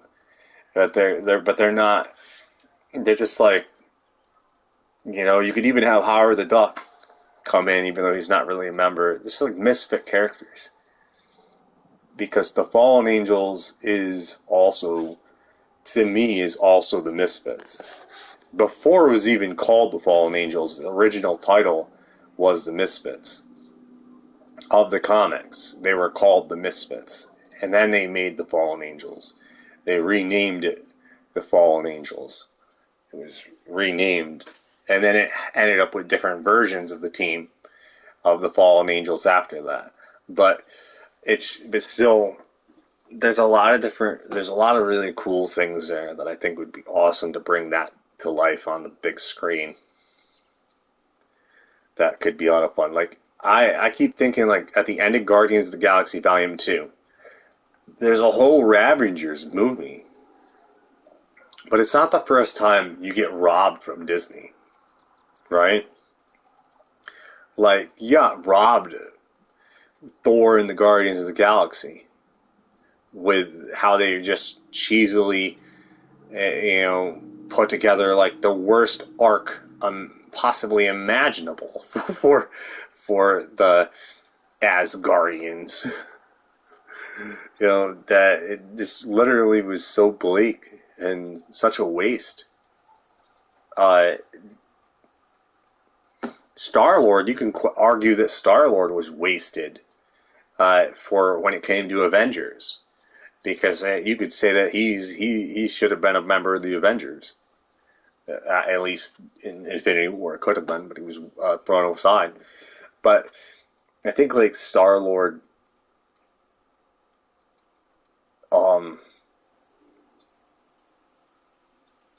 makes a really fun mini series or a mini or like an hour, like maybe even an hour and something movie, like mowing lawn. Oh God, like the legend of Star Lord, like just like in his hometown where he comes from, just kind of living his own life, which is so off-putting and so different, but so like it has a sense of humor to it. Like just a small little project there sounds pretty funny. Like I think Chris Pratt would think that would be hilarious too. Like he's just and also like it could be very real because he's been up there and living a completely different life, and now he's down on Earth and experiencing Earth life, what he missed out on. And I do think he's gonna be like at some point like understand, but at the same time realize that he's gonna join a team, and he's gonna whether it's an Earth team or leave Earth. I'll be right back.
Alright, I'm gonna end this stream. Sorry.